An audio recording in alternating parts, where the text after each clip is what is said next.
Happy Wednesday, everybody. I'm Matt Dillahunty. Welcome to the Hang Up here on the line. Last week I tried to avoid the news and dig in a little more on perhaps religious stuff. We're going to do that a little bit again this week, but I wanted to at least give up an update on the news, especially with the war that's not a war but is a war with Iran, because there's really great news, maybe, or really bad news, maybe, or not. Turns out we've already won, or we're winning. We don't need help, but we do need help, and our allies are cowards. This is a war. It's not a war. Our allies should be happy to volunteer to help us, even though we definitely don't need their help because we're not losing and we've already won, or we might be winning. We don't want a ceasefire, but we're having meetings to discuss it. We're definitely talking about a ceasefire, but we're not. We've got a 15-point plan for peace, and we're negotiating with Iran, but Iran says we're not negotiating, and Iran rejected the 15-point peace plan. Uh, and we definitely told them that the Straits of Hormuz must be reopened in 48 hours, but we'll wait a whole week. Um, and that we're definitely not sending in ground troops, but now ground troops have been deployed. And Iran evidently gave us a very valuable gift, but we're not going to tell you what that valuable gift was. But then Iran mocked our proposal for peace and launched an attack against Israel. And amongst all this, 5 minutes before Trump's announcements to halt the attacks on Iran, $1.5 billion in S&P futures were bought and $192 million in oil futures were sold. And that order is 4 to 6 times larger than anything else that occurred at the time. So when it looks like the billionaire class and the warmongers are engaged in insider trading and profiteering and racketeering, just ignore that. Just pretend like it's the Epstein files, and we can pretend like nothing's happening anywhere. At no point is congressional input involved in this.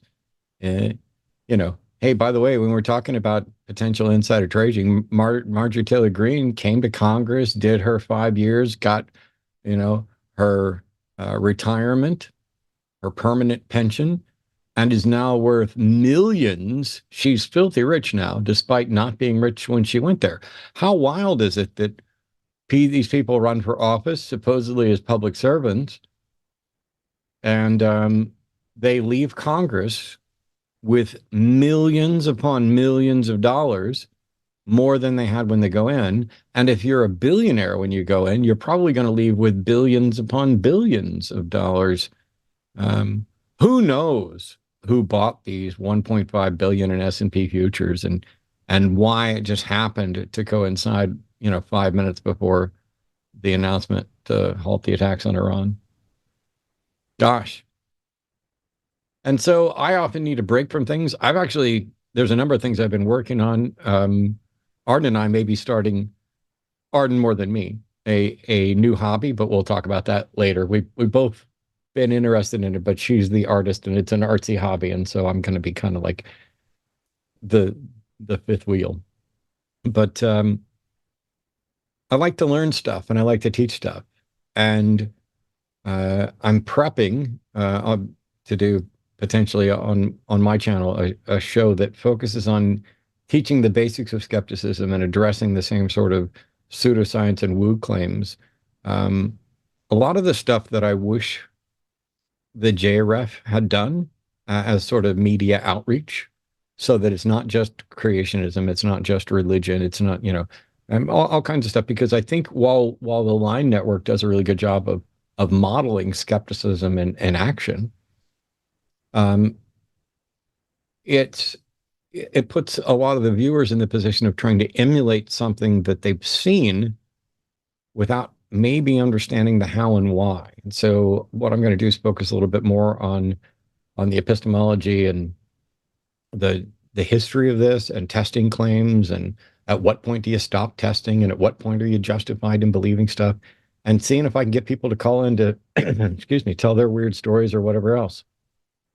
The problem is that I've had this mindset that evidence-based arguments should control the world.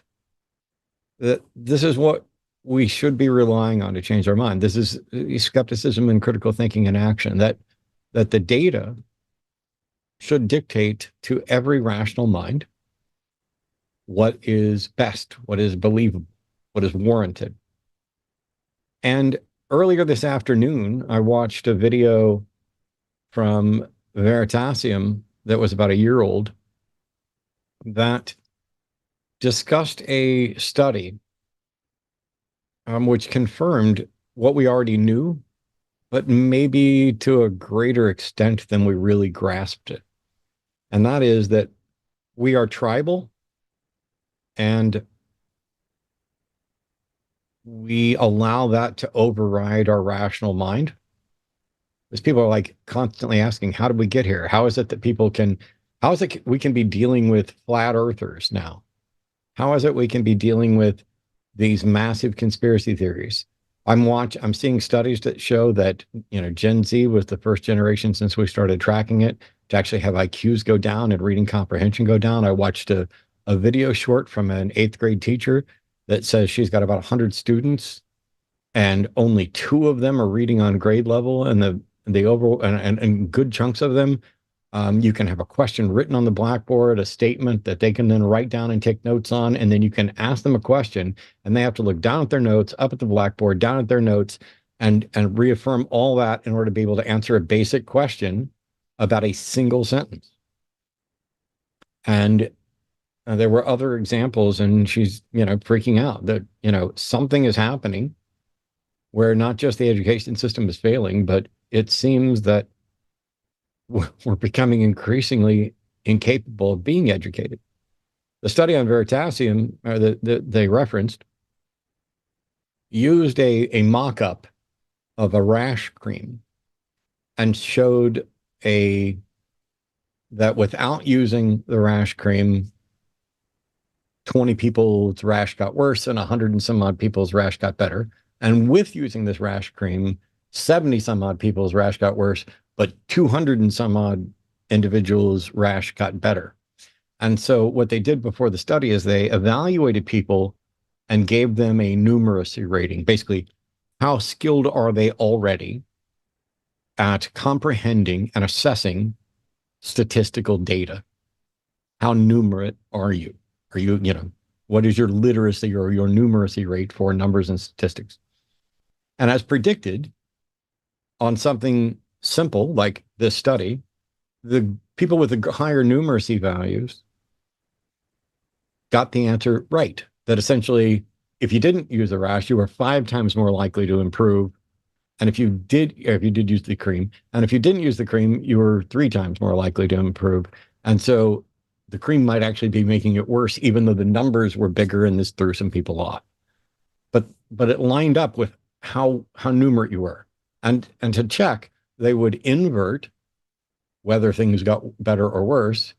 And then the people with the higher numeracy scores would still get the right answer. And then they changed from a cream and a rash to gun control and crime. The numerical values stayed the same, and the better and worse stayed the same and were also swapped. But the people with the higher numeracy scores were no longer as likely to get it right if the results conflicted with the predominant view of the political affiliation that they aligned with. And so conservatives were more likely to get it right when it was set up that it didn't have that increasing gun control didn't impact crime in a negative sense. And the Democrats were more likely to get right when the opposite was there. And they were both more likely to get wrong otherwise. And it was the people who were worse, who had lower numeracy scores, that were more consistently getting it right. And so, the question was, are we just unteachable? Or are we so tribal and biased that the more numerate you are, sorry, I'm trying to avoid things like smart, but however smart you are at assessing statistical data, the better you are at being rational may make you more capable of rationalizing, of cherry picking, of engaging in the countless fallacies that would allow you to bend your mind away from what the data clearly show to a position that you already hold. We see this all the time on these shows that we do. We see folks anybody who's made a public profession of belief, we already know that those people are less likely to value data that conflicts with it. And it's one of the reasons why I say I'm not necessarily trying to change the mind of the person I'm on the phone with. I'm trying to change the mind of the person who shares their view and is listening, because the person on the phone has now made a public profession of their position, and they're now entrenched. There's now an extra risk to them potentially being shown wrong. And that is something that is difficult to overcome. And every single time you get an honest interlocutor on the phone who's willing to acknowledge gaps in what they know and potential flaws in the conclusion, they should be applauded, even if they don't end up getting to where you are right now or where I am right now. Because guess what? I could be wrong as well. So tonight, it's not just politics and it's not just religion. It's about your tribe. Yes, theists will still have priority. I'd like for theists to defend their beliefs and defend their tribes. But if you know that you are in a particular tribe, and by tribe, I just mean group, category, whatever, I'd like to know why you think others should be in that tribe as well. And if Justin and I aren't in a particular tribe, I'd like to think that maybe we'd be able to explain why and have that discussion. So here's the question for all of you out there watching. Which tribes do you align with, and why do you prefer those? And what would change your mind? So, for example, I am definitely a leftist, and I am to a much lesser extent a liberal progressive. I'm not a Democrat, but they're the tribe that has the best shot at implementing policies that are most in line with my views. I'm a democratic socialist with communist leanings. But I don't really know enough about financial models to know what model I actually prefer. I definitely don't prize wealth, and I find obscene wealth to be repulsive and immoral. I just want to kind of eliminate poverty and work towards a world with less suffering, less hardship, and less exploitation, and less disparity between the haves and the have-nots, or that I have so much more than everybody else. Ha ha ha ha ha ha ha ha.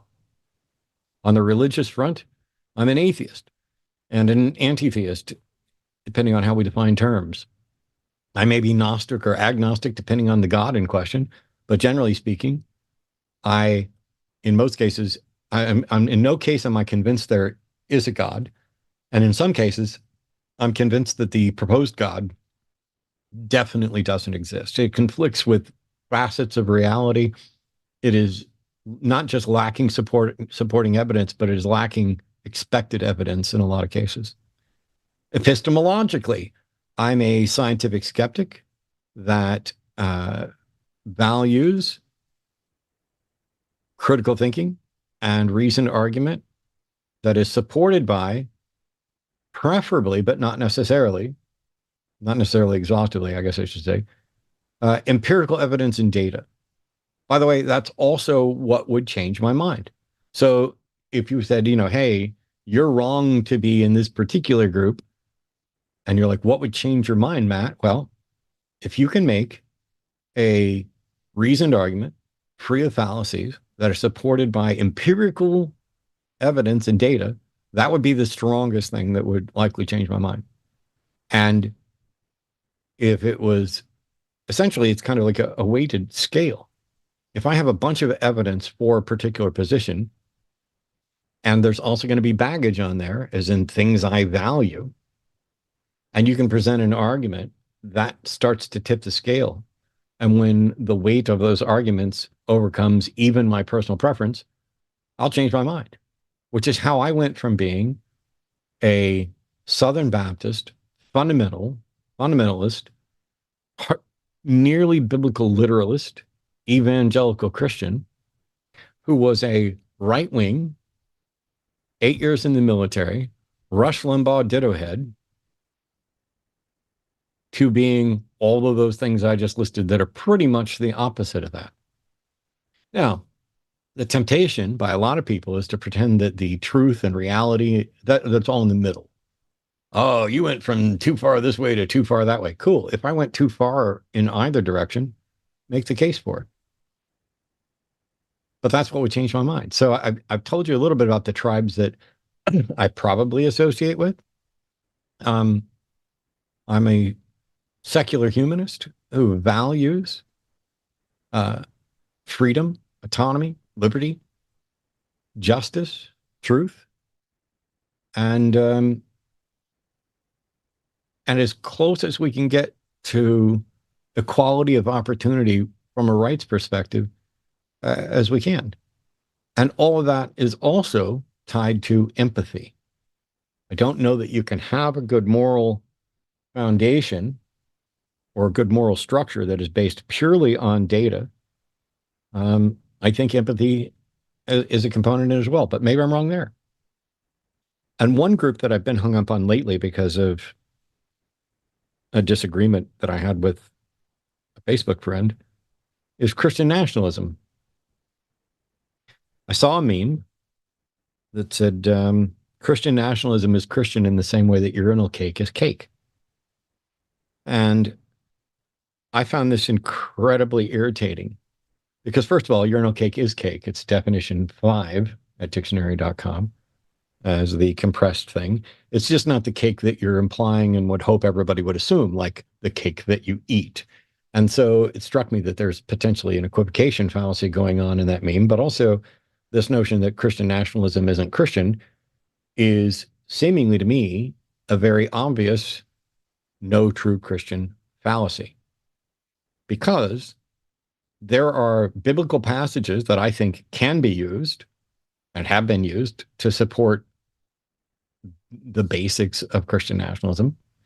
And while there are some that might lean in a direction that could not support Christian nationalism, I'm not really conversant with too many that would actively oppose it. And from my upbringing, it just seems obvious.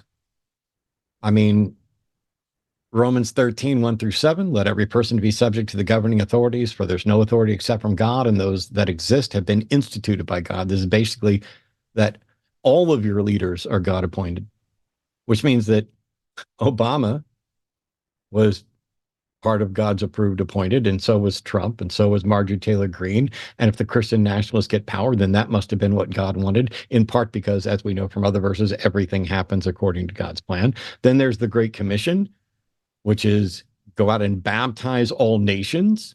And you can infer, and we may be able to get into, what the actual words are there and what they would mean as to whether this is going out and specifically making disciples of individuals, but the translation using the word nation there could very easily be understood that way.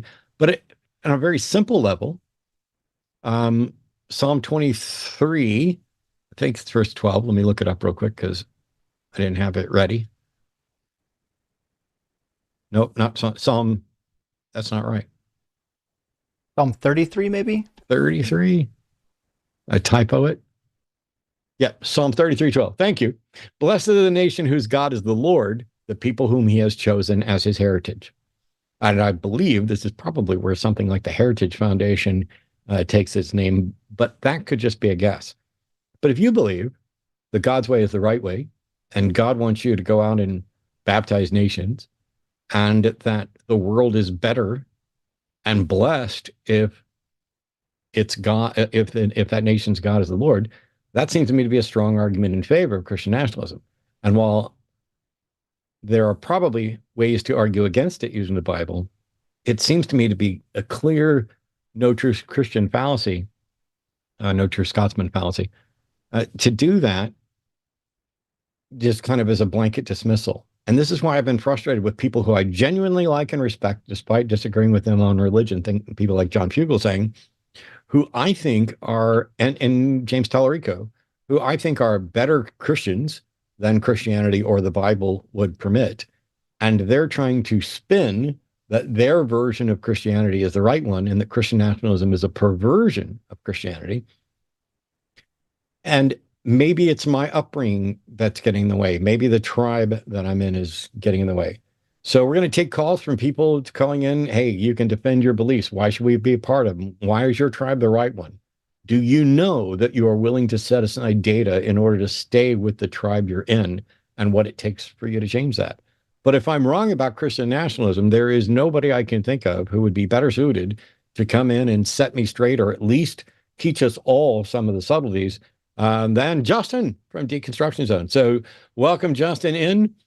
Fix us up, man. Is Christian nationalism Christian or not? Or is it bullshit or not? Is it, I think we already know it's probably evil and wrong, but like if I put my Christian hat back on, the way I was taught and the Bible verses I have, I'm like, yeah, I know it says render under Caesar and that, all leaders are God appointed. So that means that, if the Christian nationalists win, that must be what God wanted. And if Obama wins or, some godless heathen wins, that must be. But it seemed to me that the Christian nation is better. And so when I see people saying it's not Christian, I'm like, what do you mean it's a perversion? Westboro Baptist Church isn't a perversion of the Bible. It's a strict literal thing, Yeah. I mean, like everything else, what we're going to find with Christian nationalism is that it depends on which Bible verses you want to cherry pick, because the Hebrew Bible is very nationalistic. This idea that God has selected a nation and that nation is God's, and they're going to be the ticket for all the Gentiles to eventually reach God. So you find a lot of nationalistic tone in the Hebrew Bible, but I'm willing to bet that the people that are using the Hebrew Bible to say that God blesses nations rather than people are going to ignore some of the passages. So, for example, after the final battle, like the Armageddon in Zechariah 14, listen to what it says. I bet you'll find something in here that Christians are going to hate. All who survive of the nations that come against Jerusalem shall go up year after year to worship the King, the Lord of hosts, and to keep the festival of booths. And if any of the families of the earth do not go up to Jerusalem to worship the King, the Lord of hosts, there will be no rain upon them. And it goes on to describe how they're going to do sacrifices and offerings according to the law of Moses. Every cooking pot in Jerusalem and Judah shall be holy to the Lord of hosts, so that all who sacrifice may come and use them to boil the flesh of the sacrifice. Isn't that interesting? Nationalism in the Hebrew Bible includes this whole nonsense of the law of Moses, and Christians want to dispense of that, and they want to dispense of the Old Testament. So we could turn to the New Testament and say, what kind of stuff do we get in the New Testament that we can cling on to for Christian nationalism? There's really nothing. For example, Jesus said, my kingdom is not of this world even, right? So if we're in the kingdom of Jesus and his kingdom's not of this world, it seems like he's not setting up a government on this planet. And Paul famously in Philippians 3 says, our citizenship is in heaven. It's from there that we're expecting a savior, not here. There's no government here on the earth that's going to save you from the evil heathens. 1 Peter 2:9, you are a chosen people, a royal priesthood, and a holy nation, God's own people, in order that you might proclaim the excellence of him who called you out of darkness into his marvelous light. This is a nation made up of a spiritual nature, not a geographical location, not something that has a leader. And remember, the only leadership that Jesus ever talked about is the 12 tribes leading over, the 12 disciples leading over the 12 tribes in the renewed heaven and renewed earth. That's the only kingdom Jesus ever is interested in the New Testament. And we got to remember, there's a change between the Old and the New Testament with a couple very important doctrines. For example, in the New Testament, God is not concerned with your money. He needs you to get rid of that stuff. In the Hebrew Bible, he would bless you with money. If you had money, you were being blessed. The New Testament said, no, we're not doing that no more. Give all that you have to the widows. Give all that you have to the poor and come and follow me. The law is done away with. We don't need that anymore. Nationalities, done away with. We're not doing that anymore. In fact, I'll end on Jesus's one of his most famous parables about the Jewish nation, really. The New Testament is fundamentally anti-nationalistic, and Jesus's parables are the best example of this. He talks about how there's tenants that are basically farming a land for the king. This is a metaphor for the nation of Israel. And the king sends his servants to collect the profits, and they return nothing, and they beat up and they murder his servants. And then finally he says, I'll send my son, they'll treat my son well. And they don't. They murder the son. And so then they get cast out and basically annihilated. And then the foreigners get to come in. This is the same metaphor that you get with the wedding banquet parable that Jesus tells about those who are invited to the banquet, but then they wouldn't come to the banquet because they were too busy. And then all the strangers in the streets get to be called in. Jesus over and over again teaches that this nationalistic idea is done. It doesn't matter. It doesn't matter what nation you belong to. It doesn't matter if you're circumcised. The only thing you need to worry about is whether or not you're part of this spiritual kingdom that has absolutely zero borders. Yeah. So there's this notion that the kingdom that he's talking about isn't here, but that doesn't mean that it's necessarily in opposition to setting up a godly nation here. Now, in Matthew 28, 19, 20, the Great Commission, ethnos there, that is translated as nation, I'm not convinced that it that nation is the right translation. That maybe it should be looser than that, like people, tribe, you know. But that's just an astute observation. It's usually the parallel with goy or goyim if it's right. plural. So it's referring to people groups, not necessarily borders. Yeah, it seems like when you get to the English translations of some of this, I mean, and you're going to know better than I do, and better than most, but we have to try to figure out more so what the original intent was, rather than what the English translation of a translation of a translation of a copy of an oral tradition, because the meaning that we imbue these passages with has been influenced by every single translation and the story and the times in which these things occurred.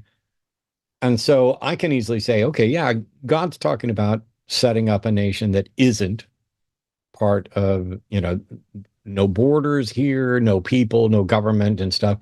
And that Romans 13 is saying, hey, much like if you go back to the Sermon on the Mount, be like the lilies of the field, take no thought for tomorrow, don't save stuff up, render unto Caesar that which is Caesar's, all these things. It is absolutely not concerned with this life for anything other than spreading the gospel. However, it doesn't stand in opposition to having a godlier nation. And what better way to spread the gospel message and have a better world until such time as, rapture and apocalypse occur, than to have a Christian nation. And so I can't find a verse that's like, don't you dare have a Christian nation. And so my answer to this person, and not an expert, was, I think Christian nationalism is Christian in the same way that it's not. And as you pointed out at the beginning, a lot of it has to do with which verses are you going to lean on and how are you going to understand those? And we're right back to one of my all-time favorite debates, which was two Christians debating soteriology. It was Matt Slick and Jesse, whose last name I always forget, and I always have to apologize. And they both quoted Bible verses that supported their position, and neither one of them could say, you've misunderstood this verse. They just picked different verses. And there was no resolution there. And I'm like, this is how we ended up with thousands of denominations. This is how we end up with Christian nationalism alongside, the James Tallaricos and the John Fugelsang's, guys I like and admire, but I find that they're trying to do, it's like Westboro ran off with, we are the biblical literalists, and they had a leg to stand on, because if the Bible says if a man lies with a man as he lies with a woman, they're an abomination or deserving of death. That's much stronger than, love thy neighbor and all this other stuff. And so you get these wonderful gay-friendly churches that are full of wonderful people who I think are better than their religion and better than their book. But how do they fight against the ones that are saying, nope, we need this? And hey, this is the religious rights opposition to abortion that was twisted into this, because Bible barely mentions anything that could be viewed on abortion, and yet it became like a single issue voter thing. And I feel like Christian nationalism is this century's abortion for the religious right. I think you're right on one thing for sure. There's nothing in the Bible that would make a Christian believe that you shouldn't have a Christian government. In fact, I would definitely say that if you take the Bible as a whole, meaning you're going to actually read the entire thing, you're left with the conclusion that like a Christian nation would be a good thing as long as it doesn't turn into a dictatorship. But how do you do that? How do you have a Christian nation that doesn't turn into a theocracy and end up like, the Roman government was, where they're forcing it on people, they're forcefully baptizing Jewish people, they're murdering heretics. Yep. Oh, did I lose you? No, you're there. We're going to go ahead and take a call because we've got at least one call here, and it's a theist that I've spoken to before. So we'll see what's going on here. Vincent from New York, pronouns are him. I no longer believe the Bible is the unquestionable word of God, but I'm still a theist because of personal experiences and miracles. Hey, Vincent, you're on with Justin and Matt. How are you? Are you there? Oh, so 1 second. That's my fault. When we started it, I muted the thing. So let's start that clip over like it's brand new. Cool. Hey, we got a new caller. Vincent's calling from New York. Pronouns are he, him. Vincent's a theist who says he no longer believes that the Bible is the unquestionable word of God, but he's still a theist because of personal experiences and miracles. Vincent, thanks for coming on the show. You're on with Justin and Matt. How are you? Oh, not too bad. How about you guys? I'm doing well. Happy to be here. Let's what changed and what's keeping you kind of in that tribe? Well, after I talked to you guys and I talked to Justin about he's kind of like a little secret assassin there. He kind of attacked everything at its foundation, and I started digging, and I found a clip by Chris Hitchens. I don't know if you guys are familiar with him, where he basically said the Bible is 3 different gospels. You got the old God gospel, you got Jesus gospel, and then you've got Paul. And he said it's like they've all been spliced together. It's almost like the 3 Star Wars trilogies. It's like you can tell they're separate, but they tried to make it so that they're all sequels together. And I went to church. I went to church group, and I mentioned something small, just that the word Easter's in the Bible. I didn't even get into all the other crazy stuff that's in there. And immediately a pastor snapped and looked at me like I said something blasphemous. He said, "There are no mistakes in the Bible." And you must be a King James onlyist. What? What's that? Am I correct in understanding that your pastor is a King James onlyist because the King James is one of the last Bibles to include Easter in the book of Acts?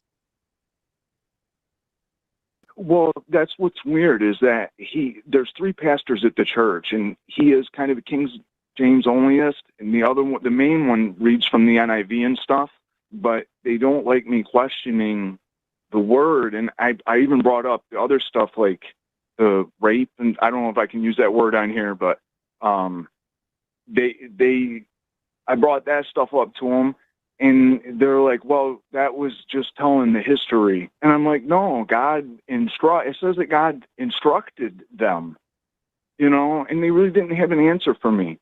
And I quit going, and then my grandma passed away, and they were there at the funeral, and I tried to be cordial about it, and the pastor's wife came over to me to try to get me to go back, and I just declined. My grandma was a Christian lady, but she didn't like to go to church. And she doubled down. She followed me over. And my family's mourning. We're mourning my grandma's death. And she's like, "Well, you really should be around other Christians. You shouldn't be away from us."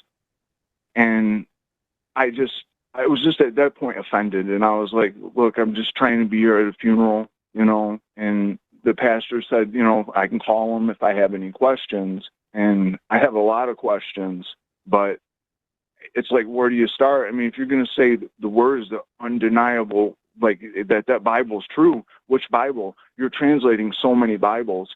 So it's stuff that I really didn't want to look at and I really didn't want to face.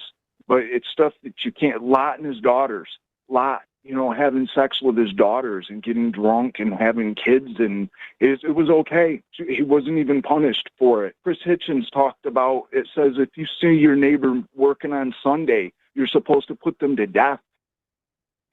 So I don't know. Like, I've been watching a lot of Chris Hitchens stuff and a lot of the stuff that, you guys have been talking about.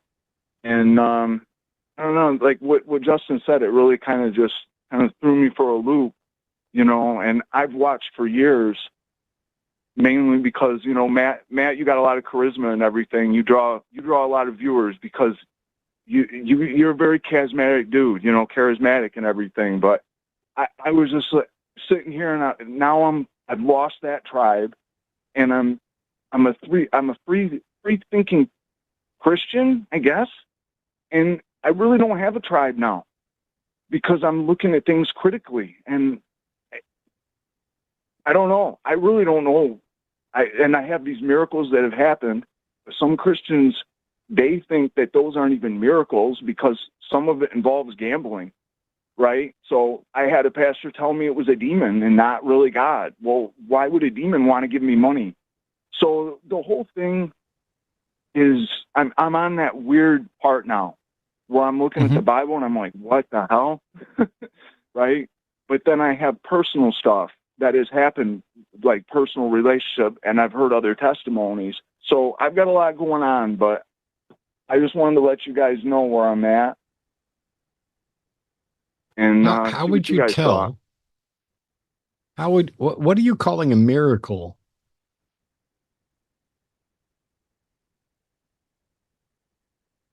Well, a few years ago, I was really down on my luck, and I didn't have money for furniture or anything. And I don't know if you guys play slots or have ever played slot machines, how hard they are to win. I gamble, and I've gambled both professionally at poker and casually at craps. You couldn't get me to pay a slot machine ever. But so no. Well, I went with my grandpa for years, and I lost a lot of money. And I prayed to God. I got down on my knees and I prayed to God. I said, if you can get me money just to get my furniture, I will follow you. I didn't say I'd follow the Bible. I didn't say I'd follow a church. I just said, I will follow you. Sure. Whatever you wanted to define that as. And that the next time I went to the casino, I walked out of there with $2,500, and everything I went to, it was like I couldn't lose, and I couldn't explain it. I don't know why, but I got Christians telling me that's a demon, and I don't know what it was then. How do you know it was anything other than luck? The correlation of me praying and then that happening. And for me to get the you prayed at one point, and then at some other point you went, and so you think there's correlation. You said that you used to go with your grandpa and you lost a bunch of money. Would you say overall you've lost more or won more in the casinos? Over the years, I think we've lost more over the years. Which is exactly what the odds predict happening. And so what you're doing is creating a sample set of a cherry-picked instance and then looking for significance for it. You are engaged. Like, if I were you, I would never go gamble again because you are prone to the gambler's fallacy that either you're due for it or maybe if you pray, you'll get a miracle. When the reality is the casinos still own you. The casinos have still made more money off you. If people didn't occasionally have wins and big wins, casinos would go out of business. Ask Trump. He ran casinos out of business, and that should be almost impossible considering how bad people are at math. But you prayed and you won something. What if instead of praying, you had rubbed a lucky rabbit's foot? Would you be giving that credit?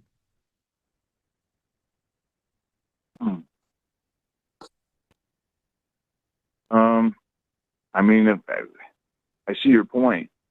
I see your point.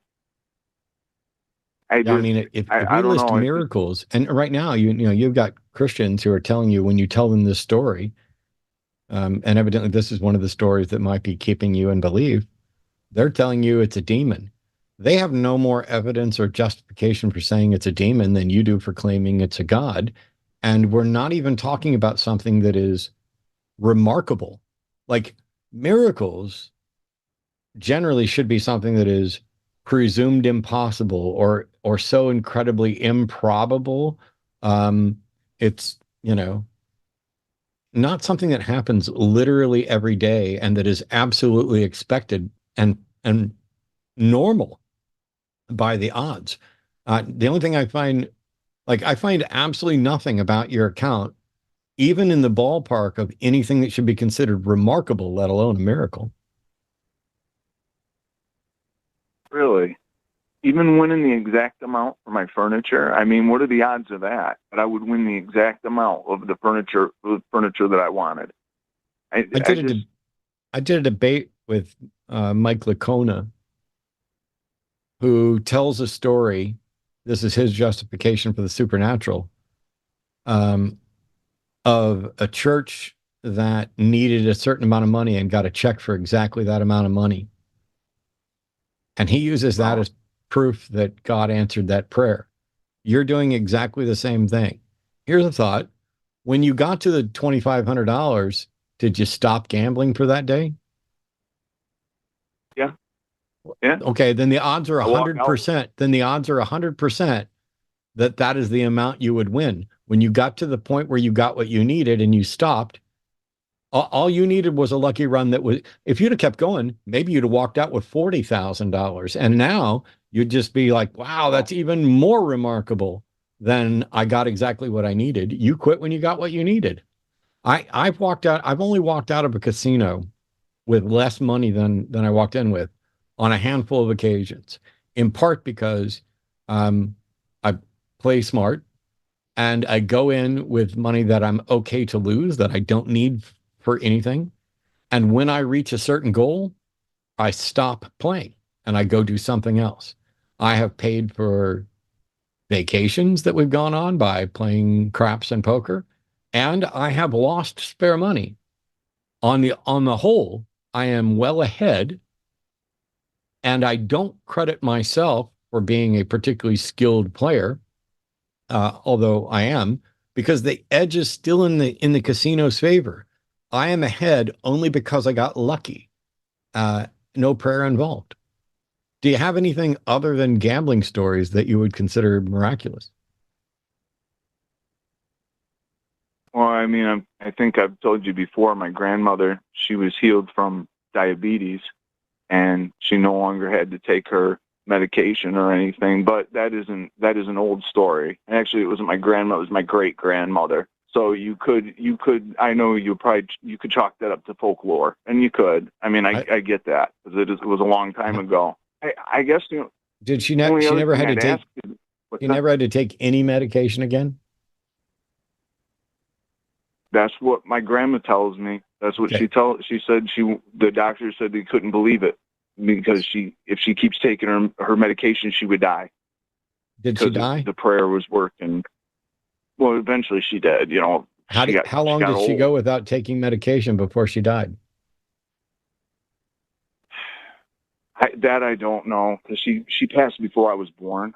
But this is a common story in my family. Yeah. So I've heard from people who claim they've reversed their diabetes with diet. I'm diabetic. I probably went 10 years before I was diagnosed. We've tried a bunch of different medications, and now I'm basically on the nearly miraculous semaglutide drugs. And so while my medications failed and I wound up insulin dependent, I now take a weekly shot and some pills for heart stuff and one that's related to diabetes, but I'm no longer taking all the medications I did before. If I stop taking all of this, by the way, it's also the semaglutide's main effect is fundamentally changing my diet and changing my cravings. And so even though my pancreas is largely dead, it's allowing it to heal as best it can. If I stop taking all of that, I'm not going to die immediately. I could probably live for many, many years. And because if I stopped right now, I'll be 57 in 6 days. If I stop taking it now, I could probably live another 20 years or so, maybe a little longer, as just a diabetic that's untreated. And the overwhelming majority of people wouldn't really notice anything other than, wow, Matt's getting older. Matt's more run down. Matt's got less energy. You're hearing stories, and A, we don't know for sure what happened. We don't have a way to investigate it. And B, if we did think that somehow her diabetes got reversed or healed or cured, you have no way of figuring out how or why that happened, and absolutely no justification for thinking it was supernatural in origin. Yeah. Well, I mean, I wasn't there, but the family focuses on it a lot. It's like a big testimony and stuff like that. But I don't know a lot about diabetes, and I didn't know that. So maybe she did quit taking it and then eventually killed her. I don't know. But I know that there's, like, how would you, what about like people that, and I'm sure you've seen testimonies of guys like John Ramirez that have been brought up in witchcraft, and they came out of, like, they were a warlock, did spells, curses, hexes. How do you explain all that stuff? Like, I don't believe that they did any spells, and I have no reason to believe that. There's no evidence that witchcraft actually does or accomplishes anything.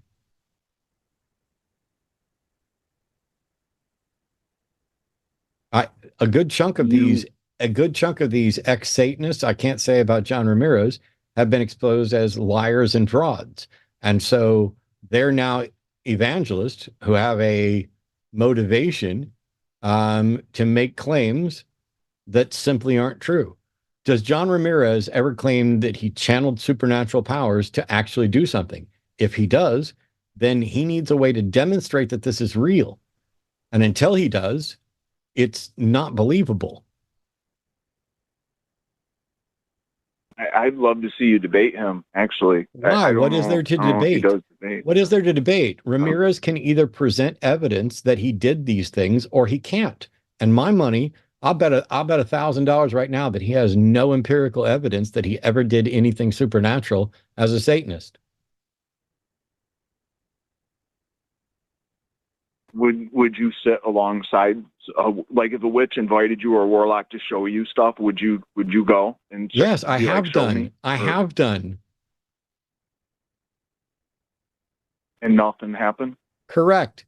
And just like when the James Randi Educational Foundation used to offer to test $1 million prize to anyone who could produce any sort of supernatural effect, that includes witchcraft. I'm sorry to all of the pagan, spiritualist, crystal worshiping, foot rubbing, oil and incense burning people out there, but you're delusional. None of you can ever demonstrate that you've done anything.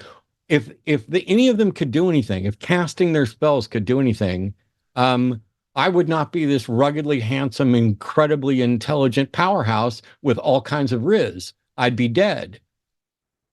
But no God seems to be able to take me out. No demons seem to be able to take me out. No witches seem to be able to take me out. These things have been tested. They have consistently failed to demonstrate even the beginnings of a phenomena. So no, I'm not impressed by Ramirez or anybody else who tries to say, oh, I was an ex-Satanist and I was it. When I was growing up in the 80s, and I want to get Justin back in here because you and I have been talking this whole time. But when I was growing up in the 80s, there was this massive satanic panic, and I burned all my rock records because of backward masking and satanic panic. And where I lived, there was an old rundown facility, and the rumors were that there were satanic rituals and human sacrifices out there and stuff like that. And it turns out none of that shit is true. And there's not evidence for it. So I think I don't even know if I've heard of John Ramirez before today. I don't know what his claims is, but evidently looking right here, it says his involvement in the highest levels of the occult. There's been no demonstration that the occult is anything more than cosplay. And so if you're the highest level cosplayer, I'm not impressed or scared of you. So what is there to debate? If John can't provide evidence of the demonic realm. There's in the entire history of the world, nobody's ever demonstrated anything that is supernatural. Not once. Wow. Yeah. There's a lot to take in. Yes. There was a time when I was in your position where I was leaving Christianity, but I still wanted to believe in a God. And I had some of the same experiences that you had where I was like, hey, I prayed for something and it seemed like it happened, or I knew someone who did and it seemed like it worked. And that could really keep you in the ballgame for a little while. But I think if you spend a little bit of time thinking deeply on the topics, you might come to a different conclusion. So luck, as Matt says, happens in Vegas. I was in Vegas for about 3 months working, just not for fun, just working out there. And I went out with my coworker one night. Neither one of us gamble. We're too engineer to waste money on gambling unless you're going to spend time learning how to get good on it. And we never did it. So we didn't gamble the whole time we were out there, except for one time. He found like a 5 or a 10 on the floor just randomly. I was like, oh, interesting. And one of our buddies said, hey, since it's not your money, throw it in a slot machine to see if you win. He won $300. None of us intended to win $300. Wow. I don't know what he spent it on, but freak accidents happen, pretty regularly. I get that if you tie it with prayer, it feels like the prayer caused it. But the reality is, eventually, if you spend your whole life praying, eventually something is going to feel like it came true. But I don't think we should ignore all the ones that don't come true. And that's where the important part is. Like, if God helped you to gamble money to get money for furniture, but he won't feed the 3 million starving children this year that are going to die, what a weird God to believe in, that he cares about your furniture, but not that kid over, in Central Africa who's like, there's a drought and is just starving, just needs a little bit of food to make it through the day. And God's like, too busy, can't do it. That's when things really start falling apart. It doesn't make sense that God would care more about your furniture than all the horrific things that are happening around us that must be more important. There must be more important things than the furniture. But do you understand why, once you start thinking about the bigger picture, answering these little prayers start to seem silly? Because you can't be praying more sincerely than the woman with the starving child, can you? Well, that's the other thing too. I've never seen highlights of Christians overseas that are starving. I've never seen that. Usually they kind of make us feel like, oh, the Christians are well taken care of. Usually they just show us people that believe in other stuff that are starving and suffering, right? That's what our media shows us. Sure. Kind of outside. Mm-hmm.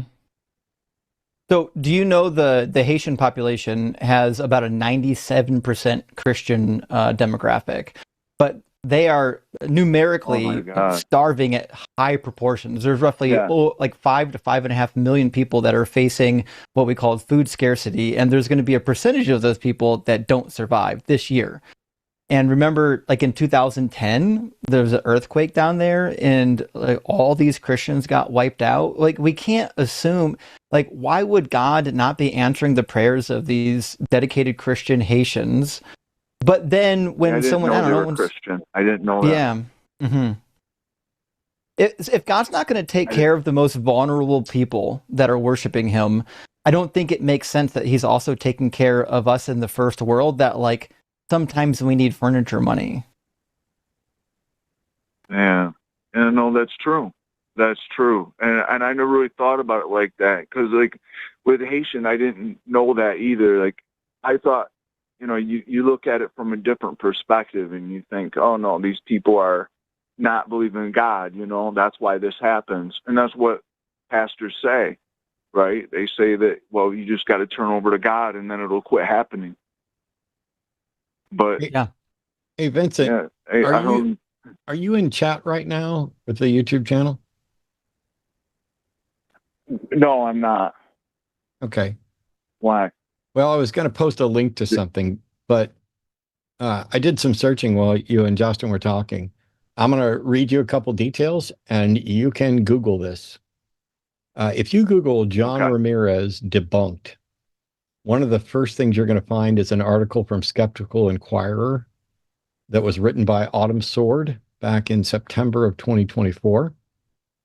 And she goes through in a lot of detail the various accounts that John Ramirez has given and claimed and how they've changed. And I'm going to read something from a couple of clips from this article, and I recommend that you go read the entire thing. However, as I mentioned before, the closer you look, the more you see the cracks. Remember, in his 2009 testimony to the Times Square church congregation, he said he started down the path to the dark side when he was 12. But then in his autobiography, he said that when he found a necklace at the age of 8. Or was it when he was initiated into Santeria at the age of 10? If there was such a thing as a dark path, I suppose you could always fall farther and farther down it, but you really only start on it once. So which of those was the start? There's more problems with Ramirez's necklace story. During an interview with Thunder and Light Studios in 2014, Ramirez gave a slightly different version of discovering the necklace. That's when he says, I was at a schoolyard playing with some friends of mine, and I heard something fall into the ground. It was a voodoo necklace, so I took it, put it on, and that necklace was my first contact with the devil. Autumn goes on to dig in on the details of where he's contradicting himself, including this story that he tells about losing his sight. Evidently, there was a tarot card reader that suggested he was going to lose his sight, and they fell for it. Even though no tarot card reader, no psychic, no ghost talker has ever demonstrated any efficacy at anything at all. But instead, he claims that he lost his sight after abandoning his devotion to witchcraft. It's a claim that he doesn't bring up again, but was important enough at the time of the writing of Out of the Devil's Cauldron, which is his autobiography, I think, to include documentation to support it. After growing tired of trying to recruit hapless souls into the religion, presumably Santeria, Ramirez stopped practicing it, and as a punishment, the curse the tarot card reader predicted, even though it was supposed to have happened within 30 days, was now invoked. And the quote is, out of the clear blue, the retinas of both my eyes began to detach. To correct this, I had one operation after another, a total of 7, but to no avail. I was completely blind. After 30 years of seeing everything I wanted to see, now I couldn't see my own hand in front of my face. In late fall of that year, I met with a counselor from the Commission for the Blind for my interview, and my case was accepted. That's what he wrote in 2012. But he says he was born in 1963. For him to have gone completely blind after 30 years would put us in the year 1993. In his autobiography, he includes what alleges to be a verification of legal blindness, confirming that he was declared legally blind. The problem is that document is from the New York State's Office of Family Services Commission for the Blind and Visually Handicapped, is signed October 5th, 2009, which would put Ramirez's age at 46, not 30. Like so many of these others who are frauds, Ramirez's story changes and bounces around as it's convenient. We are storytellers, we are liars, we are rationalizers, and we seek approval. And what we seek, if we are working towards something we think is important, like converting people to the one true God, if we're convinced we're right, it's not a big deal to stretch your memory and stretch your story so that it has a better impact on audiences. And then people like you, no offense at all, Vincent, because at least you're asking questions and everything else, but somebody who doesn't realize that winning $2,500 at the casino after losing much more is entirely banal, is like, oh, I heard this John Ramirez guy, he was high up in Santeria and witchcraft and did all these things and sold his soul to the devil and signed a contract and everything. You know who else sold their soul? Hemant Mehta, my friend, the friendly atheist. He sold his soul on eBay, so he didn't actually sell it to the devil. He sold it to whichever Christian decided to buy it, and it's basically working out a deal to go to church and everything. But I see no reason to think that Ramirez has demonstrated anything other than he's a preacher who wants to reach people. Yeah, I sold my soul to the devil a while back, and I've yet to even get a postcard. So I'm not convinced that the devil cares so much about this. But I would do it right now. Yeah, $5, Well, Satan, $5. If you make $5 appear right here on my table, I will take it as confirmation that I have now sold my soul to yours, and I am bound eternally, and can never be redeemed. $5, make it show up right here. It's not going to happen. Well, we all know it's not going to happen. just to be clear, I was raised Christian too. So I was raised from a very young age into this, and I've learned a lot of other stuff. I've read the writings of Aleister Crowley, Albert Pike. I've seen the stuff, the stuff that they believed. I don't know if you think they were just mentally insane or what was going on with them guys. Like Luciferians, like hardcore, like Aleister Crowley was a hardcore Luciferian. I know, like, there was rock stars obsessed with him and stuff. So, I don't want you to think like I just won some money at a casino, watched John Ramirez, and was like, "Wow, I'm a Christian." No. I used to believe all this stuff too. I used to believe all this stuff too. I bought into all this stuff. I told you, I burned my rock records. I remember testimonies from Mike Warnke, who turns out to be a big liar. And it turns out when we investigate, like, the story of, I've forgotten his name, Evan something, who supposedly went to heaven, turned out to be a big lie. Mike Warnke turned out to, I think it was Warnke. If not, then I apologize. Turned out to be a big lie. All these people claim to be high up in the Satanist stuff, big lies. And so when you get to people like Aleister Crowley, I'm not qualified to diagnose them as to whether or not they, had a particular mental condition, or if they were just delusional, or if they were lying. But what I can say is there's absolutely zero good evidence that any of these people ever had any powers or demonstrated anything supernatural. It's just that's the tribe that some people decided they wanted to be a part of.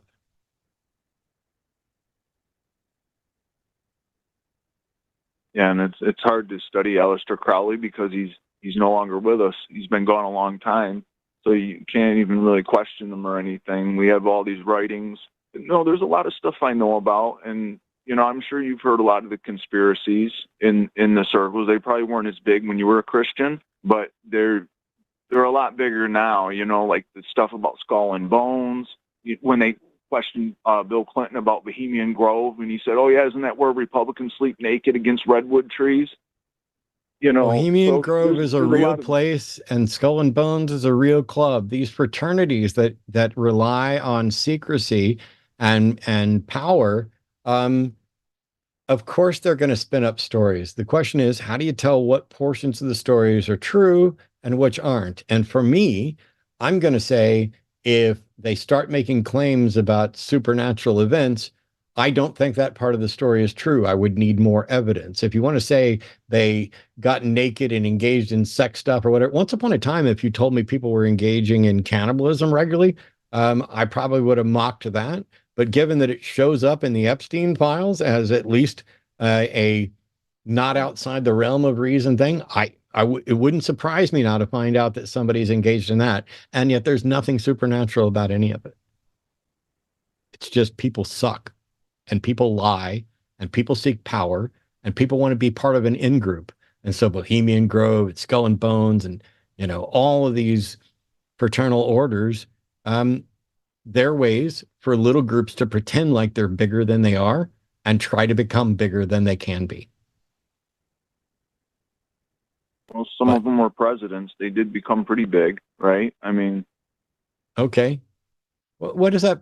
I don't understand, Vincent. What does that prove that some of them became presidents? It would be more surprising if a president hadn't been a part of one of those groups, because in order to become president, you need a broad reach of powerful people. It's nothing supernatural. This world is run by the rich and powerful.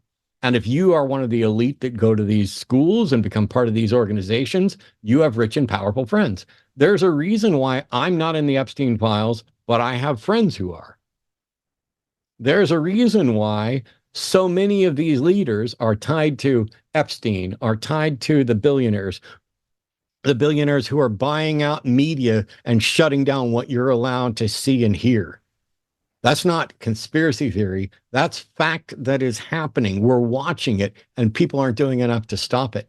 At this point, I'm going to be focused more on skepticism, including some supernatural claims, but the world is completely fucked, whether the supernatural is real or not. I don't have as much time to spend on ghost stories and suspicions about secret demon summoning.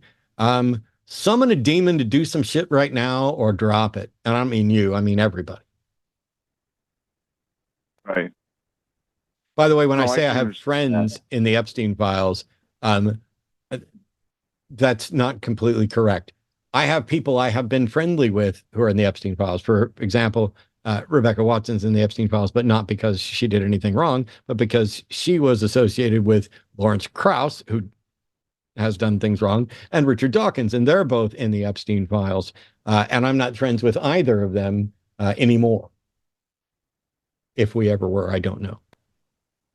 But what's bad about that is now the guys that are really in the files that were doing bad stuff can use that excuse. That's what's bad about that. You know what I Use what mean? excuse? Like they can say, "Oh, I was associated with someone. That's the only reason I'm in it." That's what the people that are defending Trump are saying. They're saying, "Well, he was just associated. That's why he's in it." Right? Except they they're not can't use looking that, at- Vincent. Except they can't use that.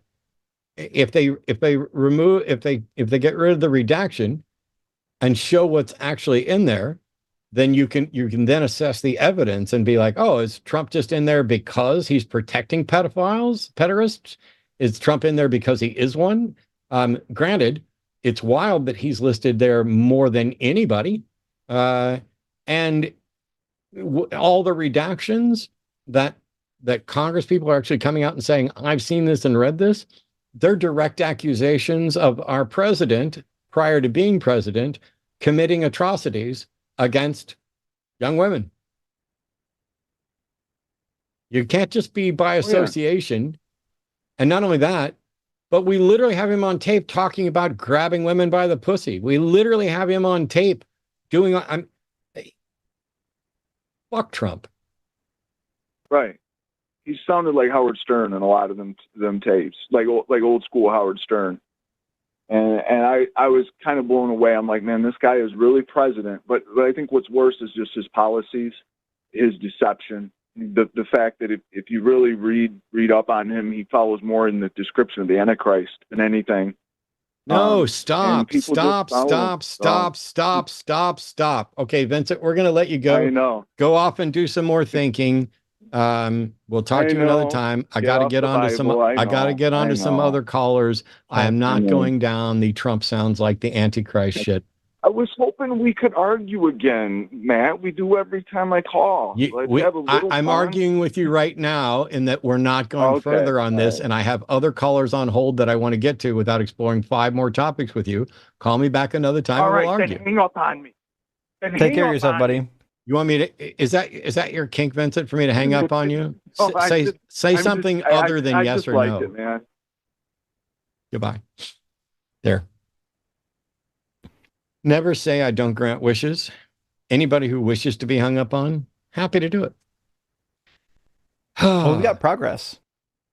Yeah, I mean, every time I get a little bit more, and I'm kind of satisfied. And Vincent's in this progress of learning, and we're trying to get closer and closer to like a sound epistemology and reliable skepticism in evaluating these claims. But he's early on I was fed a load of bullshit, and I'm just now picking out bits and pieces from it. But hey, as a reminder, we're gonna take a bunch more calls, and when the show is winding down, we're done with calls. We'll be reading all your super chats that are $10 or more, and we'll be sitting here reading those off. This is a network. It's not just me. It's not just I have my own channel as well. I'll be doing stuff there, but this network has a lot of content and a lot of live shows, and they're all tied to call-in stuff, and there are going to be more of them. So, for example, tomorrow is the Transatlantic Call-In Show. That airs at 2 p.m. Central, and it is 2 trans folks. In this case, it's going to be Dr. Ben and Riverboat Jack, who are there to take your calls, to explain trans rights, to explain the science and medicine behind some of this stuff, to talk about the laws being passed and the fear-mongering and how this tiny little, maybe 1% of the population has been talked about more than, I don't know, the Epstein files and the people that are in that. Talked about more than, I don't know, the immigration stuff. Climate, definitely more than climate change. Everybody's ignored and forgotten climate change. because we don't have the spoons to deal with any of that. If you've been called a transphobe, or if you're proudly transphobic, or if you want to be a better ally, if you want to know stuff, Transatlantic Call-In Show is a show to call. It's airing at 2 p.m. Central. That's tomorrow. Then this weekend on the Sunday show, I will be doing the Sunday show, the early one at 1 p.m. Central with Promise. Yay! Couldn't possibly be happier. I missed Promise. I wish Promise was on every show or almost every show all the time, but she's busy. And then the Sunday show after dark is going to be Forrest Valkai and John Gleason. Then on Monday, that's Skeptalk. It's a chance for you to talk to real experts in things, people with degrees in the subjects. And so it might be a little bit about religion. It might be some creationism. It might be some evolution denial. Who knows? But on Monday, it's going to be Aaron Ra and Aaron Adair. So it's the AAA show, AA Aaron and 1A Aaron, starting at 6 p.m. Central. And so that's your chance to call in. They're both knowledgeable. Aaron's knowledgeable about evolution and science, and Aaron seems to be knowledgeable about, I don't know, just about everything. He's a physicist and a Bible scholar to some extent, and it's awesome to get actual experts on. And so if you wanted to have your idea debunked or explain, what we do or don't know about those sorts of things, that's your chance. And Tuesday's show is Chewed Gum. Alyssa Lubin Taylor will be on Tuesday at 6 p.m. Central. That's our regular Tuesday night show for people to call in and talk about purity culture, sex and sexuality, and religion's impact on women's rights and women's issues. Great opportunity, lots of fun, and plenty of questions to be answered. Justin, you ready for more theists? Let's do it. I think we got 2 in queue, right? We do. Here we go. We have Vladimir calling from Russia, who disagrees that the Christian God is awful. Pronouns are he, him. Hey, Vladimir, welcome to the show. Hey, guys. Thanks for taking the call. My question is about your claim that God is awful. Before we get into examples, could you define what you mean by awful? Justin, why is the Christian God awful? Well, I think I would say awful when we use like a subjective term, like we as a society agree that awful is like a really bad thing. So if I would say, listen, I think it's just always really bad when somebody is like, I don't know, sexually assaulted, or when a baby's brutally murdered, or when people are punished for crimes they never committed. I think most people would say that's pretty awful. And it just happens to be that the God of the Bible tends to do those things. If you don't believe in the God of the Bible, like we could point towards the nonsense of creation, like the earth randomly killing 100,000 people a year via natural disaster, and many more that are maimed and have, their legs ripped off, and, babies that are harmed, but not actually killed. Maybe, the amount of babies that die just from giving birth. I mean, that's what I would say when I say God is awful. What do you think, Matt? Yeah, I would add in stuff like either directly supporting and endorsing things like slavery, misogyny, inequality between the genders, or not doing anything to correct the potential misinformation in his name, punishing people for the sins of their parents and generations 4 and 10 back, eternal torment for finite crimes, setting up confusing criteria by which one might be saved, or what they're being saved to or from, or what the criteria is, and then spending eternity seemingly hiding from everyone except for people that he cherry picks as potentially his favorite, such that he falls into the same category as the people who amongst believers who have interacted with God as people who claim to have been abducted by aliens. That's not a good being. That is not a being that is doing good. That's not a being that cares about me, or whose judgment I'm slightly concerned about. I don't believe there is a God, and I don't believe that God's ever done anything. But the character of God, as presented in the Bible, is, I would say, pretty vile, both in the extent of its punishment, its confused, simplistic understanding of morality and justice, and what is supposedly expected of all of us, that this God gave me a brain and gave me reliable methods of understanding reality, like science and skepticism and critical thinking, And then for the most important issue, the one that's going to determine potentially my eternal dispensation, that one is immune to skepticism, critical thinking, and science, and that God doesn't provide any sort of evidence or justification. So what I'd say is, I don't think there is a God. If the Bible, which I believe was written entirely by men without any inspiration from a God, accurately describes a God, then the God it describes, I think, is pretty gross. Okay, so what makes something objectively awful rather than something you just personally dislike? Like I didn't hear Would it. it be just are you just appealing to the well-being or harm that it causes, or? It's like you didn't listen to Justin at all. Did anyone say objective? It's like you're on a script. I'm asking, right? So, like, what? My question are you is, on a script, or did you want to dialogue with what we actually said? Did either of us claim objectively awful? Well, no. I mean, I think it's implied in the prompt. If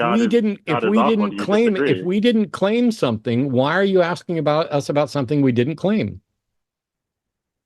I mean, I just figured it was implied. That might be my mistake. It is your mistake. Neither of us are making any sort of appeal. Neither of us are making any sort of appeal to that. We're telling you that I'm sorry, I don't know why you're talking over me. I'm literally answering your question and talking right now. And so here's the thing. As somebody who has advocated for and taught secular moral systems and talked about how you have to have a subjective foundation, but after that, you can make non-subjective evaluations. You can consider the consequences of actions with respect to certain goals. When I say that I find God disgusting and awful, it's because, as Justin was pointing out, most of us would look at people who did the things that God did and say that person is disgusting. That person is not honest. That person is not loving, not caring, and is actively causing harm. And I use that as the standard by which I'm judging a God. So if it's ultimately subjective or based on human preferences, in what sense can you say God is awful as a universal claim rather than just I didn't make it. I'm sorry. Vladimir, not only did we not say objective, we didn't say universal. Do you have anything productive to add to this conversation, or do you just have a script, as Justin was asking, where you keep questioning us on shit we never said or implied? Yeah.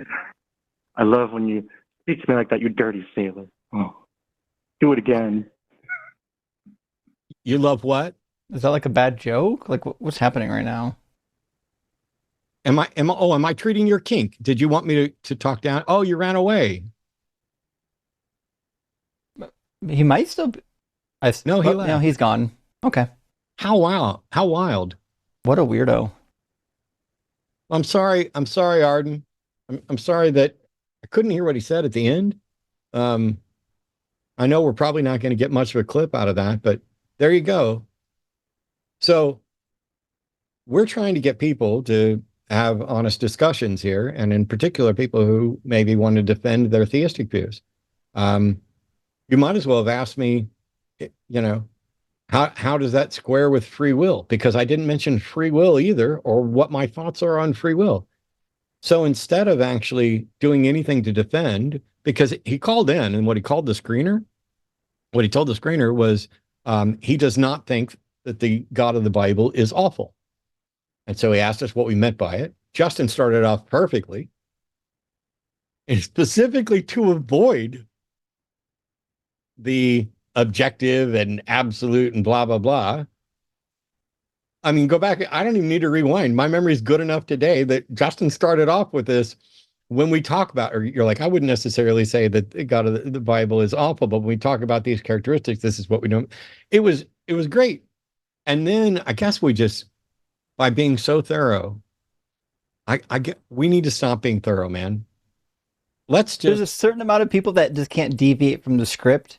And once they realize that you've left no openings for them, they just, where in the script can I try to pigeonhole them, and it falls apart. I think here's potentially, I try to just engage. And so when somebody asks, hey, what do you mean by this? I want to tell them, because I'm genuinely wanting to have a decent conversation. But maybe the thing to do, especially if we want to expose the liars like that, because I have no idea whether or not Vladimir was actually a theist. I have no idea if he supports the Bible God in any way. He could be an atheist prank caller. Who knows?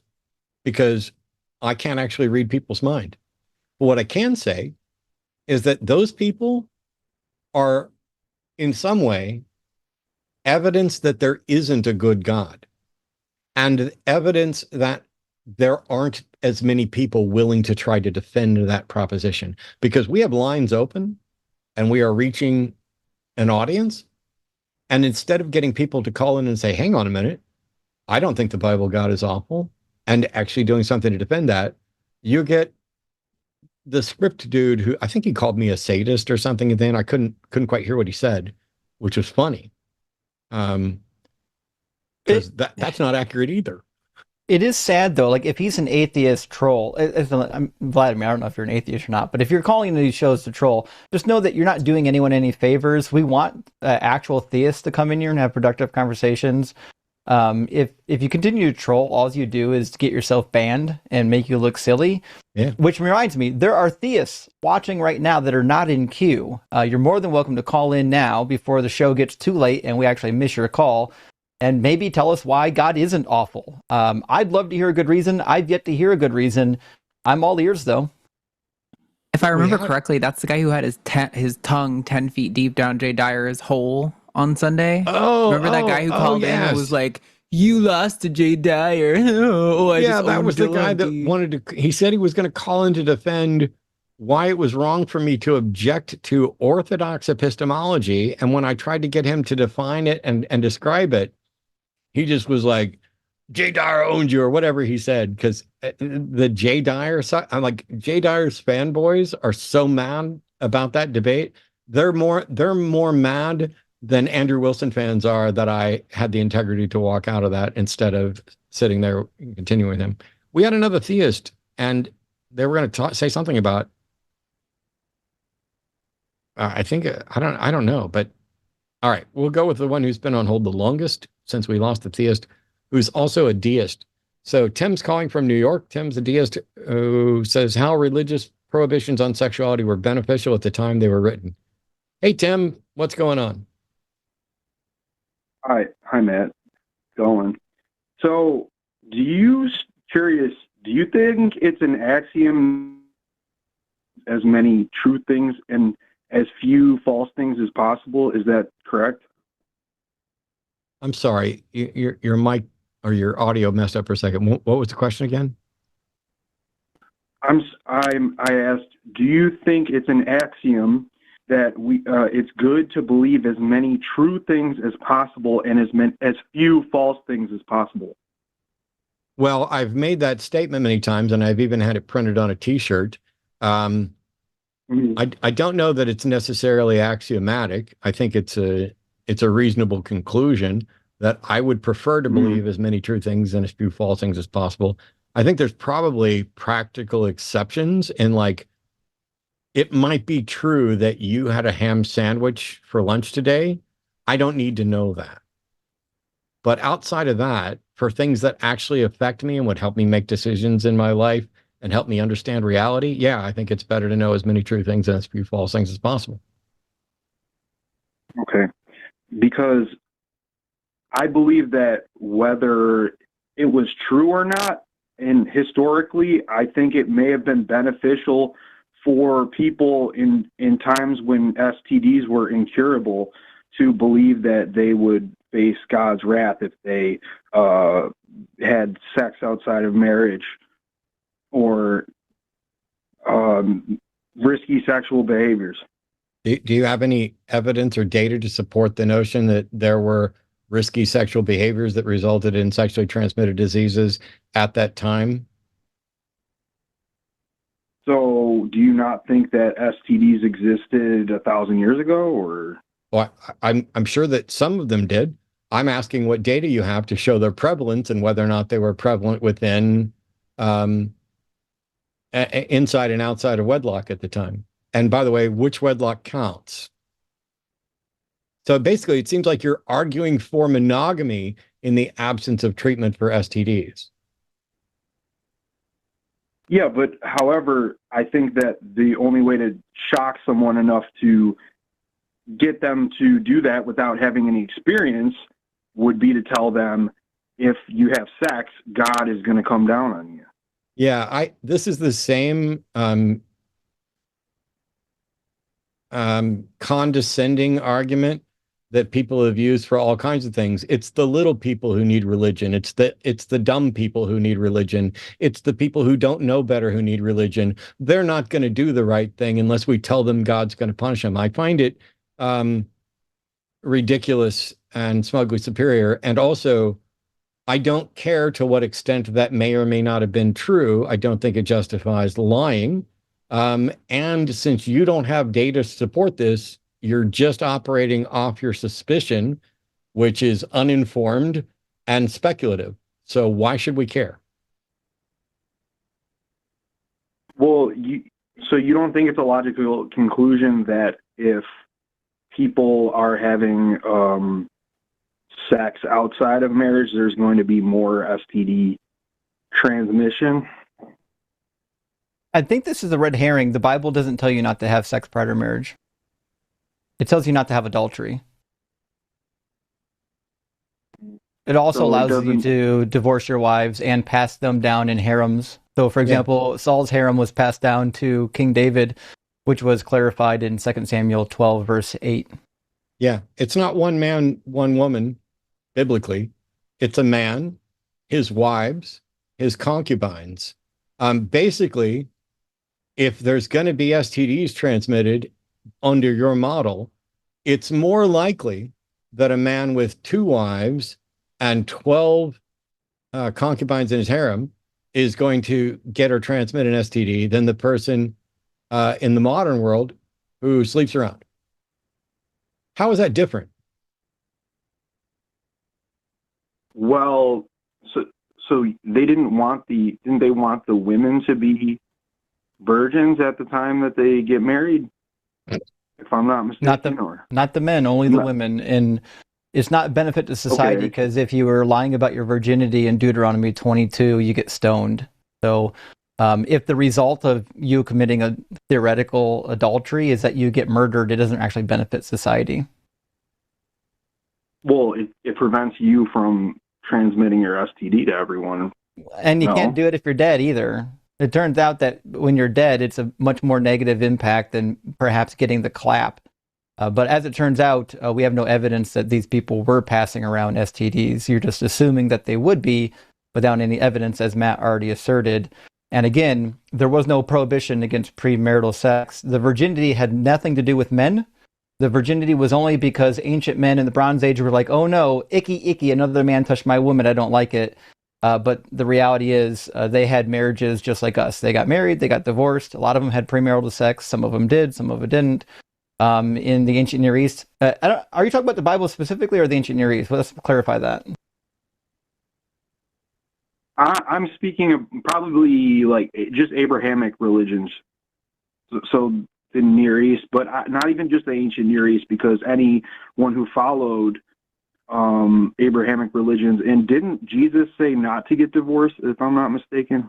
Well, Jesus said not to even get married or to have kids. He says that you should be a eunuch for the sake of the gospel in Matthew chapter 19. And Paul in 1 Corinthians 7 says, those who are married live as though you're not, because the present form of the world is passing away. There was a doomsday cult. It's a failed apocalyptic doomsday cult.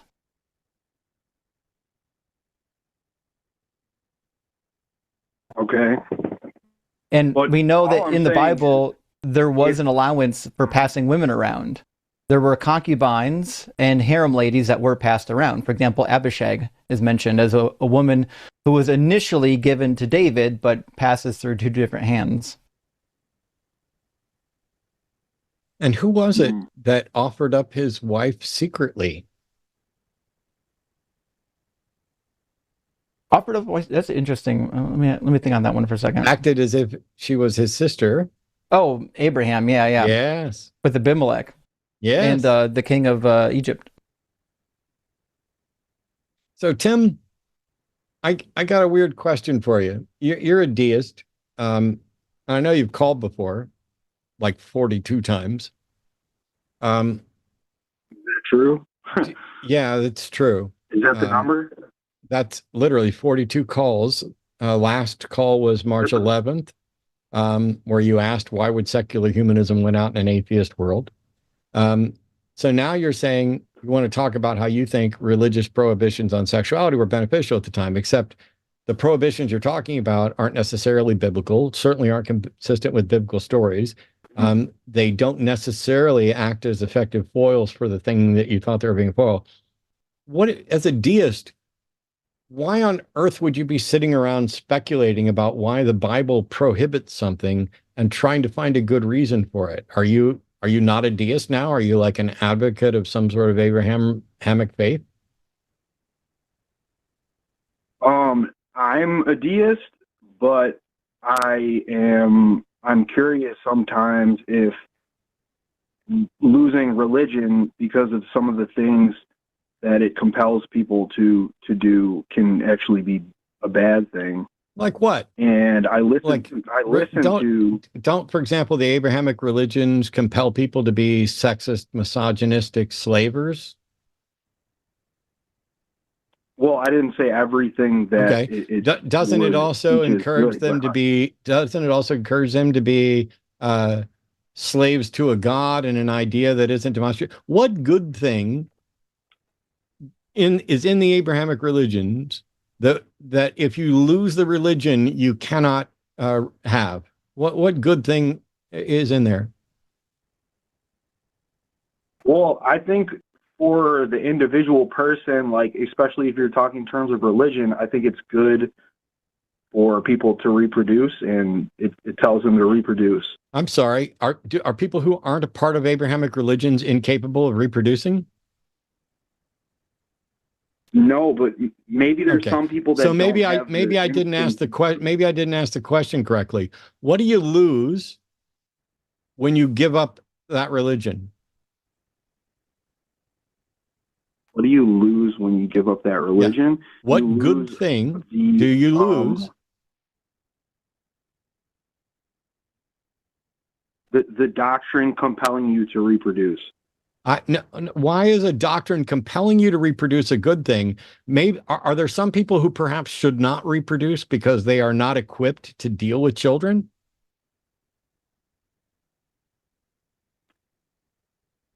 Probably, yes. Yeah, so if there are people who aren't equipped to deal with children and you have a doctrine that tells them to reproduce, isn't that a mistake?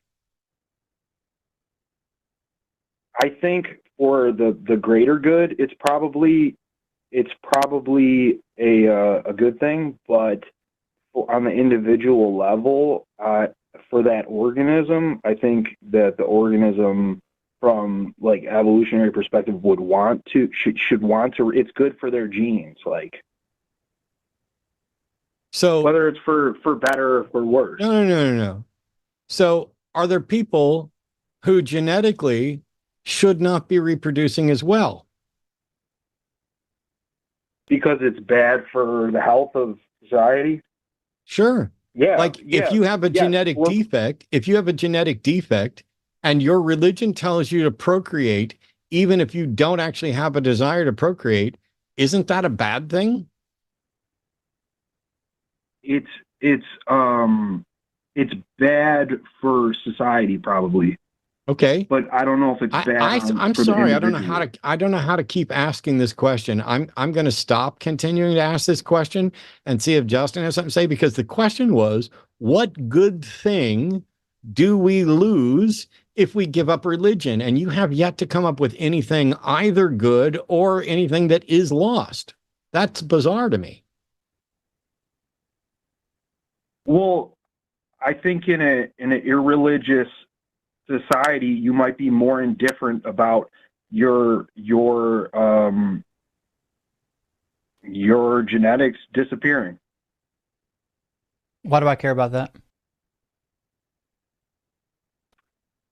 I don't know. Not everybody wants to pass on their genes, right? Sorry, what was that? Not everyone wants to reproduce. Is that what you said? Yeah, not everyone has a desire to pass on their genes. Yeah, well, what about maybe if it's bad for the collective that, you're indifferent, but you need more people. Well, as it turns out, we're compelled. Like you and I both probably believe in personal freedom, don't we? Do you believe in personal freedom? I believe in the law. Like, I follow the law. Like, I don't know if personal freedom is really the best thing, but I follow the law. Should you be compelled to have a particular number? Could be better. I don't know. Tim, do you think you personally should be compelled to have a particular number of children? I don't think I'd like it if I was compelled to, like, if I was, like, forcibly sterilized or something. I don't think I'd like that. I don't know if I was forced to have, like... What if it was better for the collective to forcibly sterilize you? That might be true. Well, I wouldn't like it. I don't care what you'd like. No. We're not talking about what you'd like. We're talking about I admit, maybe... I'm sorry, Tim. I'm still talking. We're not talking about what you'd like. I asked for an example of something good that's lost with religion, and you keep, when you lose a religion, and you keep saying, well, what if this is better? What if this is better? And my question to you is, what if it's better for the collective for us to sterilize Tim? Because Tim is bad for women and bad for society. Is that how you feel, Matt? Yes, it is how I feel currently, but I don't want to forcibly sterilize you. I'm saying, what is your argument against forcibly sterilizing you? Well, I mean, I didn't... What is my argument against it? I mean, if that was what was best, I guess then that would make sense. It could potentially make sense. I don't know. Cool. Okay, so you don't believe in personal autonomy then? I don't know. I believe in personal freedom because... What if society determined that, Tim, that you're part of, like, the undesirables and that you're actually going to have to get segregated out of society? You're going to have to go live on an island full of undesirables. You'd like that? What if we decide that what if we decide that your pointless speculations about what might be and you're pulling bullshit out of your ass with regard to what we might lose from religion is actually a mental contagion for society, and it's in the best interest of all of us if we lock you away, sterilize you, put you on an island where you can't communicate these terrible ideas to anybody else. What if that was decided? Hold on. If something that hurts me happened, I wouldn't like it. Like, is that your point? I don't care if you'd like it. You don't seem to care what other people would like. You don't seem to care what other people like. You're trying to argue that we lose something with religion, and I'm asking you what, and every time you fail, you make a case for sterilizing and excluding you from society.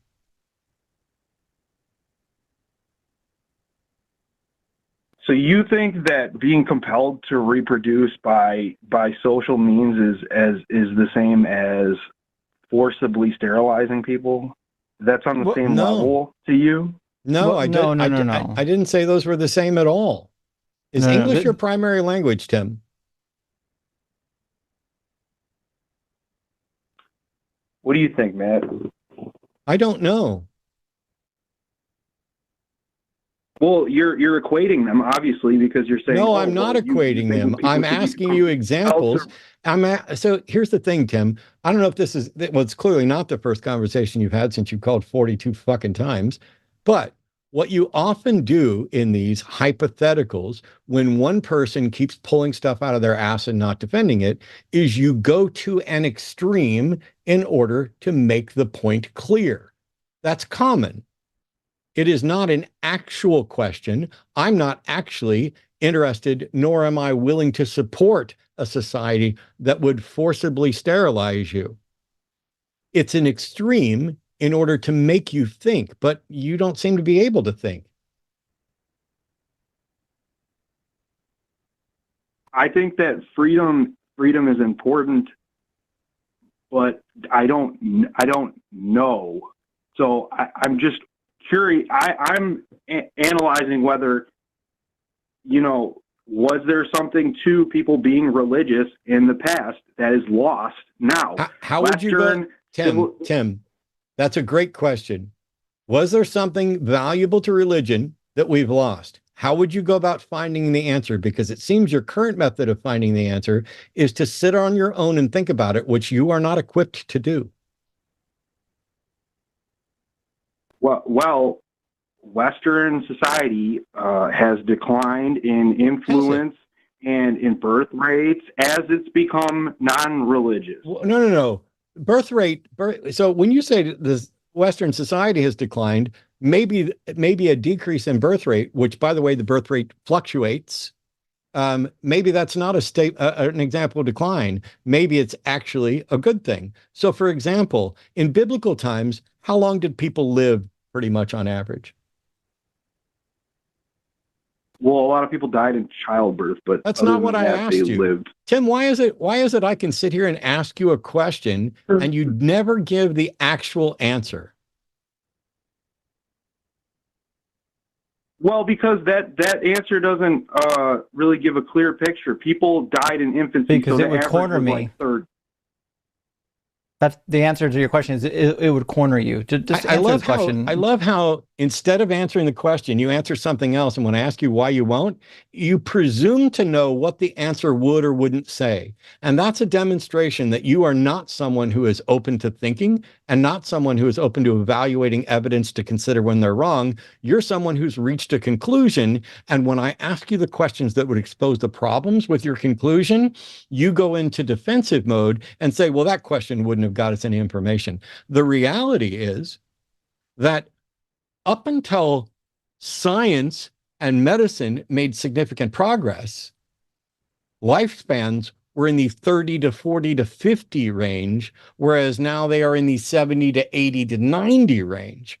So it's not the case that things were better then. As I think it was Neil deGrasse Tyson, who Arden was telling me a video about just the other day, it's all these people being like, oh, you need to eat organic, locally sourced foods. That's what people were doing in biblical times and dying at 35. It's science that allows you to live longer.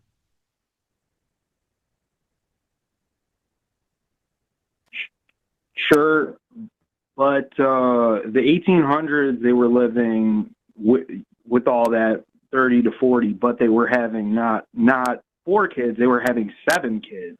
So when Western culture was at the peak, people were breeding very fast. So what? What's it got to do with religion? The life expectancy in 1850 was 40 to 43 years. You pulling shit out of your ass every time we have a conversation. I agree with every single time. No, sir, you said in the 1800s. I was talking about biblical times, but I just went and looked it up. In 1850, in the United States, 40 to 43 years. So they weren't living longer then. Tim, do you care about actual facts? I didn't say they were living longer. I said their birth rates were so much higher that they were increasing in populace despite having much lower life expectancy. So the birth rate in 1850 was 5 children per woman on average, and that is compensated for by the fact that they didn't fucking live as long. When people start to live longer and there are limited resources, all of a sudden a decline in birth rate is a good thing.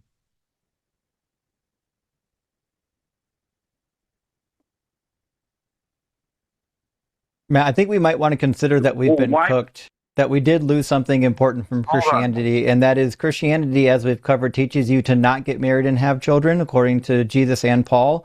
That would have prevented this call from Tim. Yeah. Sure. But pragmatically, they didn't see it that way. So the way that they actually followed Christianity, not the hypothetical version of how they should have followed it, the way that they did follow it. By ignoring the book. Yeah. Sure, I don't care. I don't care what the actual book says. I'm not a Christian. I said, but pragmatically, the religion was benefiting them by helping their population bubble. The religion didn't do anything for them. So population growth is something that's going to change and fluctuate, and it is resource dependent. There's an explosion in the United States in this period of time because there was plenty of room and plenty of resources.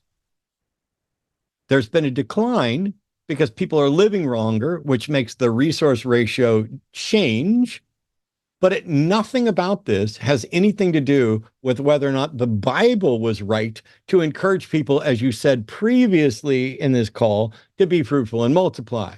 That the thing you think we've lost is the encouragement to have kids. And you've already acknowledged that there are some people who shouldn't have kids. And so that encouragement would be a bad thing there. We also know that it would be a terrible thing if people started having 5 kids again now. So the biblical or the religious encouragement for people to procreate at that level would be a bad thing now. So what I asked you for, Tim, was a good thing that we've lost from religion. And instead, you can only give me a bad thing. So I'm going to eliminate you from the conversation now. Call us back for a 44th time some other day. If there was ever a case for forced sterilization, we might have just been looking at it. Arden was reminding me that Tim's called before with some racist birth rate crap. And we take so many calls here that I don't remember all of them. I couldn't possibly keep up with all of them. But I want to get on to good calls. And it's also worth noting that he said the peak of Western civilization was in the height of Jim Crow and women not being able to vote. Like, he is the most racist motherfucker who consistently calls in. Yeah. I title almost all of his clips with something like racist loser. So FYI, Tim, keep calling in. It's so much fun to dunk on what a pathetic piece of shit you are. Yeah. I'll take every dollar I make from dunking on racist losers. But I will also hope when I look over at the call screening thing and see a theist, that I'm optimistic about it. So Pete is calling from Michigan, pronouns are he, him. Pete says, God is real. I've seen it. Hey, Pete, what have you seen and how do you know it's God? Well, where do you want me to start? Well, I literally just asked, what have you seen and how do you know it's God? So I guess you could start by telling us what you've seen. Oh, well, I've seen, well, I could start by my birth being, how about a miraculous birth? What is a miraculous birth? When you're born on a triple religious holiday. A triple religious holiday? Doesn't that happen? There's only 365 and a quarter days per year. So wouldn't a triple religious holiday happen every year?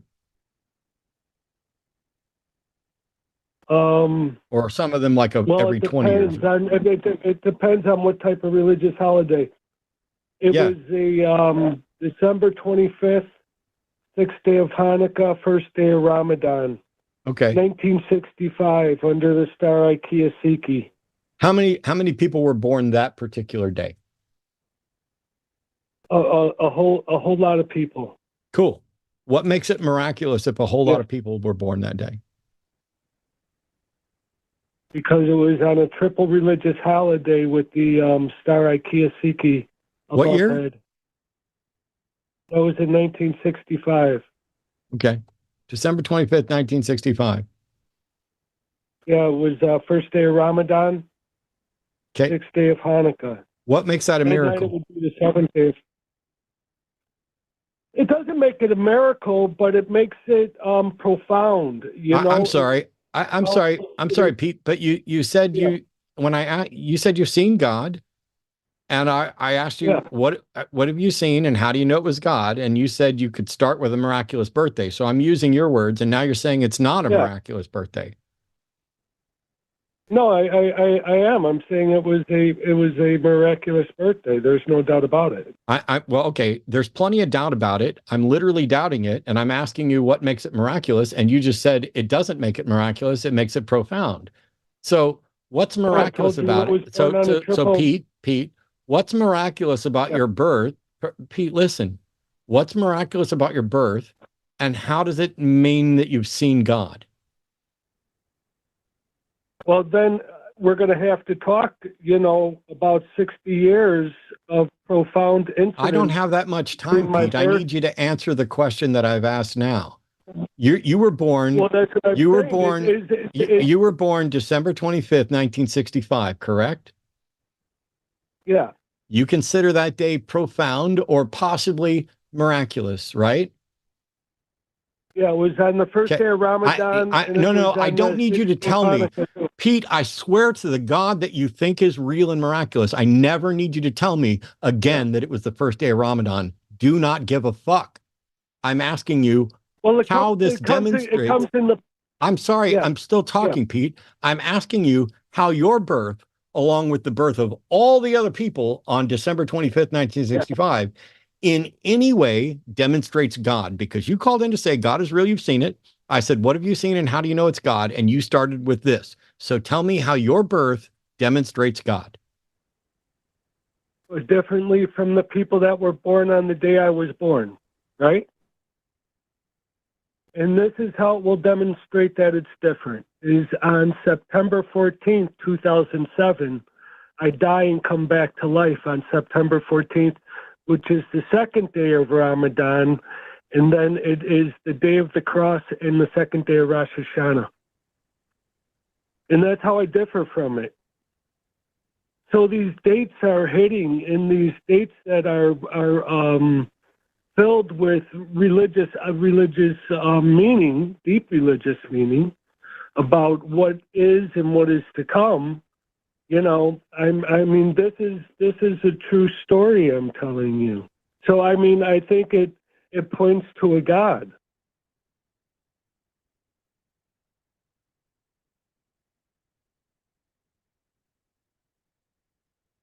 Pete, do you know much about Islam? Yeah. What's that? Do you know much about Islam? Very little. Do you know much about Judaism? I've been to a mosque probably 2 or 3 times. Sure. Do you know much about Judaism? I know more because it's an easier text to study. You got it. Okay. So are you aware that Judaism, Christianity, and Islam are basically incompatible, right? So, for example, if Islam is true, then Christianity is not true. You understand that, right? No, I don't think so. I think that they're all very compatible, but they're between the 3 major Abrahamic faiths. Follow me here. Okay. If the Bible is true, that means Jesus was crucified and died for your sins and rose on the 3rd day. If the Quran is true and Muhammad is a real prophet, that means Jesus wasn't crucified, he wasn't the Son of God, he wasn't part of a Trinity, and he didn't rise on the 3rd day. Which means it would be like nonsensical for the Abrahamic God to somehow make your birthday line up with multiple holidays from multiple traditions that contradict each other. Yeah, absolutely they do. And the thing is, though, I mean, what you have to then do is you have to take a step back and say, okay, what sect is bringing in the idol worship? So if you see the idol worship, then you could take a step back. Whoa. Hold on. Where did idol worship come from? We were talking about how it's nonsensical that a God would give you specifically a birthday that coincides with different religious holidays that contradict each other. I have no idea where this new talking point came from. Well, we were talking about the birthday that I do have, and then I started telling you about the day that I die and come back to life, which is on the 2nd day of Ramadan, which was on the 2nd day of Rosh Hashanah, which was on the day of the cross in 2007, on September 14th. So sure.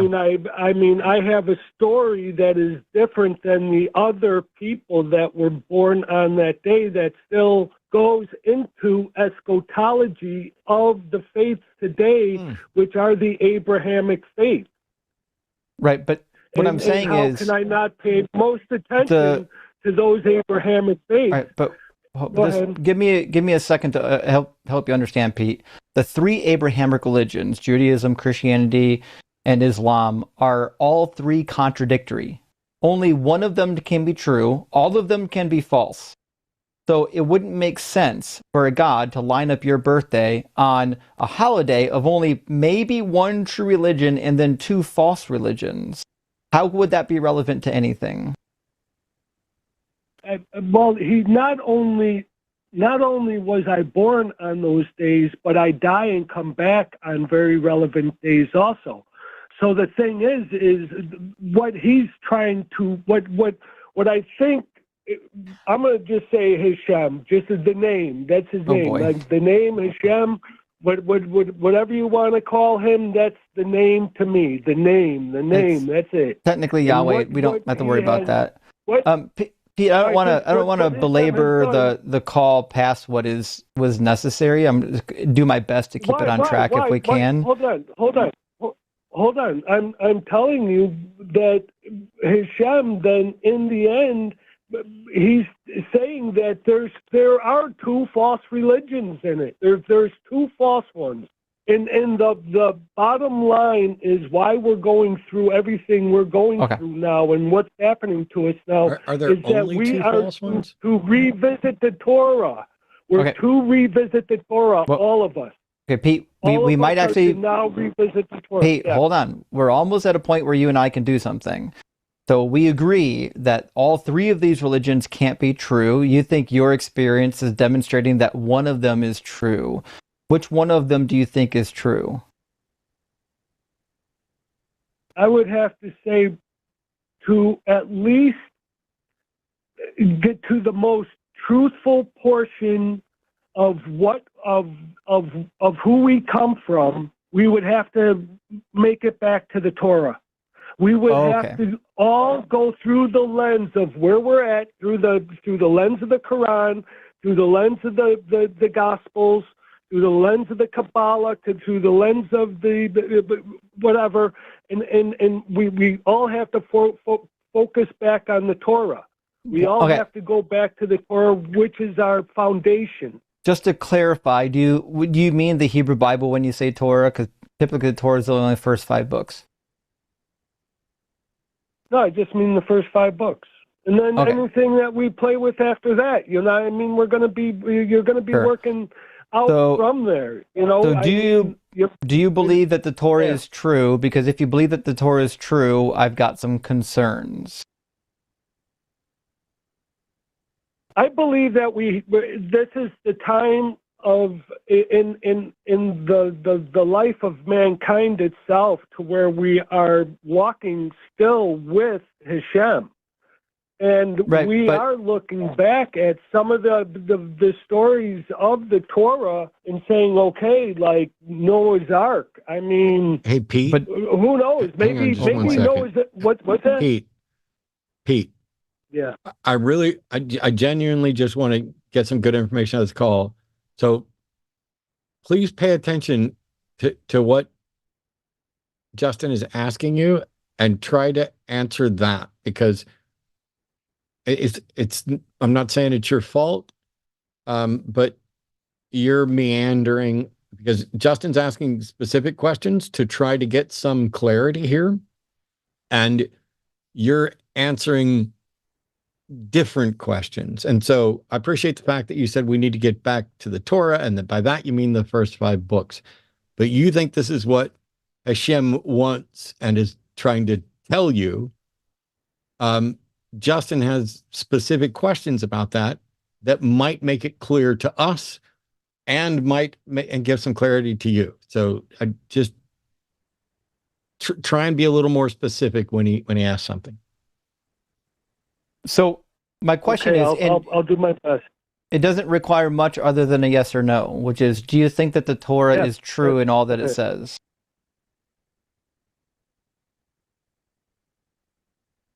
No.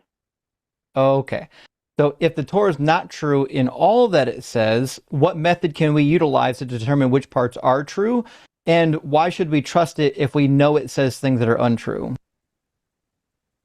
Because that would have been the walk of the journey that we were in at the time with Hashem. So the walk in the journey to where we had to deal with the shaitan or the lies, we had to deal with the shaitan or the lies. So they are going to be there. Okay. They're going to be there. We're not worried about Satan. Pete, you were asked what method we could use to tell which parts are true and which parts aren't, and why we should trust it if we know that there are parts that aren't true. And your answer was, because that's the walk of the journey we were in with Hashem, which is not remotely a sensible answer to Justin's question. It is definitely not a methodology. As a matter of fact, it feels like an attempted excuse for not being able to present a methodology. So once again, what method can we use to tell which parts of the Torah are true? And if there are parts that are not true, why should we trust it? Well, we have to look through the lens of where we're at today as we look into the Torah of yesterday. So the thing is where we are at today, where we are at in our walk, say with slavery. Okay, we'll take slavery as being. I know you guys are big on the slavery. Maybe we did too much at once. So Pete, I'll take the blame on this. I asked you 2 questions. I should have asked you 1 question. Yeah. That's on me. Okay. I'll take the blame for that. Yeah. So I'll give you just 1 question to focus on. And the question is there a method that you can employ to determine which parts of the Torah are true? So if I said, hey, here's a verse in Leviticus, it says a thing, how can I know if it's true?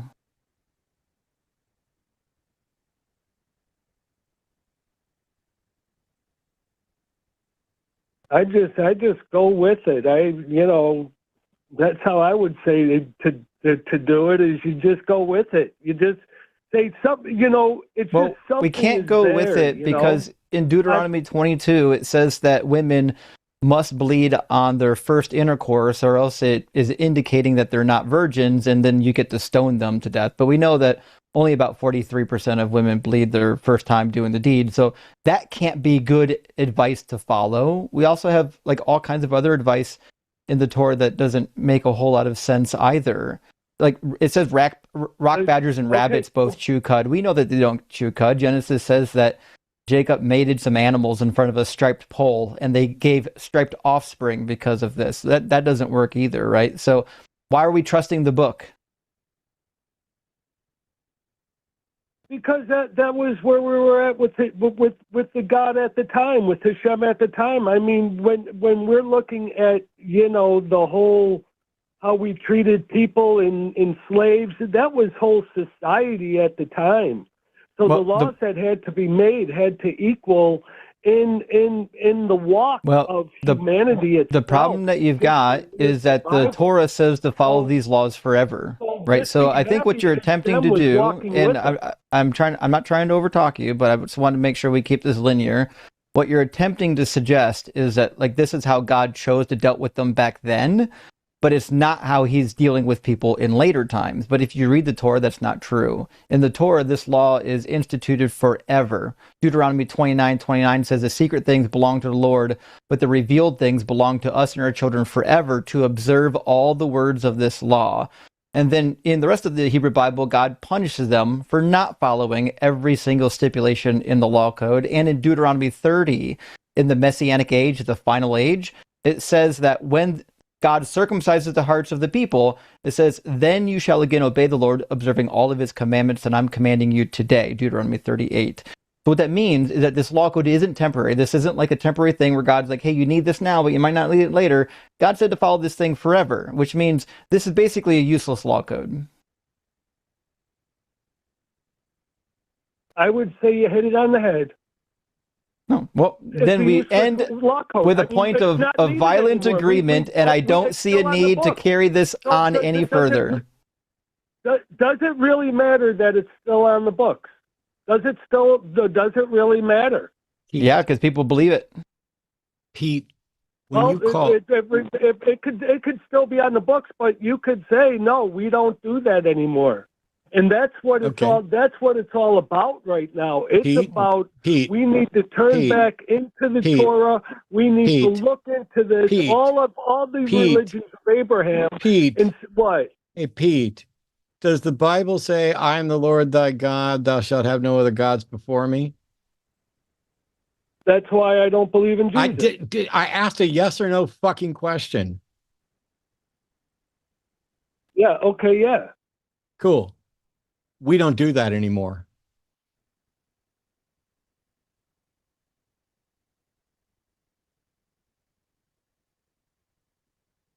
Do you see the point, Pete? If you just say, "Oh, we can just say we don't do that anymore," I can do that for all of it. You called in to say God is real. You've seen it. What have you provided that in any way demonstrates that there is a real God that we should believe in? Because I don't do that anymore. Because he still walks with me. How do I know that? You want to sit down? I'll tell you a few more stories. There is not a single story you can provide me that will be in any way a demonstration that God is real. See, that's what I'm saying. You don't take personal experience into account.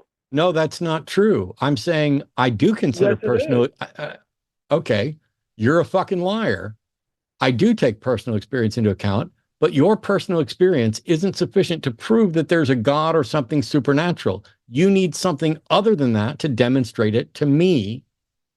I'm happy to consider personal experience, but right now, your personal experience so far is barely touching the reality that I experience. And you've called in to talk about how you can prove there's a God, and you can't.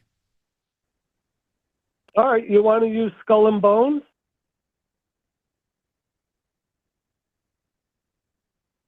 What are you talking about? Well, that's what you were talking about earlier. I could use skull and bones to tell you how I know there's a God. No, you couldn't. There is nothing about it. There's nothing. There's Pete. Stop fucking talking, Pete. There's nothing about an organization that proves the supernatural. How do you prove there's a God? Well, sometimes there's incidents, in that you have to just be aware of, like, your surroundings and, like, who is really in power of it all. I mean, I think that, when something profound happens to you in your life and people want to shake it off as, like, just mere, dribble drabble, I think that, you're going to get pushback. Especially where not a word you've said shows that you are in touch with reality or how to tell what is real and what's not. Not one word. I'm asking you very specifically, how can someone verify that there is in fact a God rather than merely suspecting there's a God?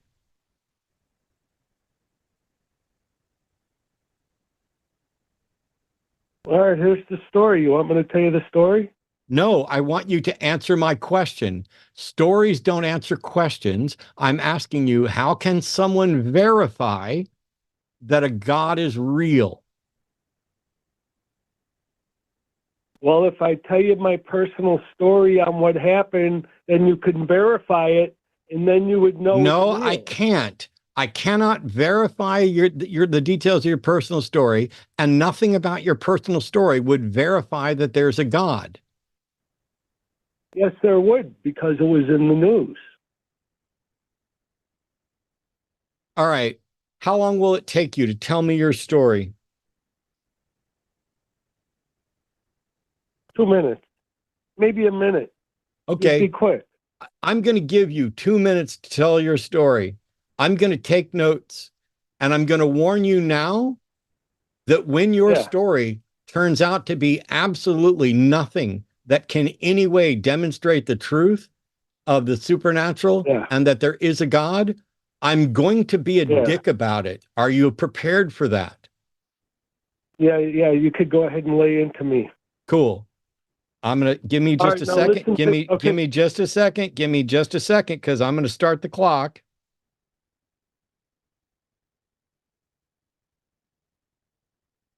some reason, my phone didn't unlock. I'm going to start the clock.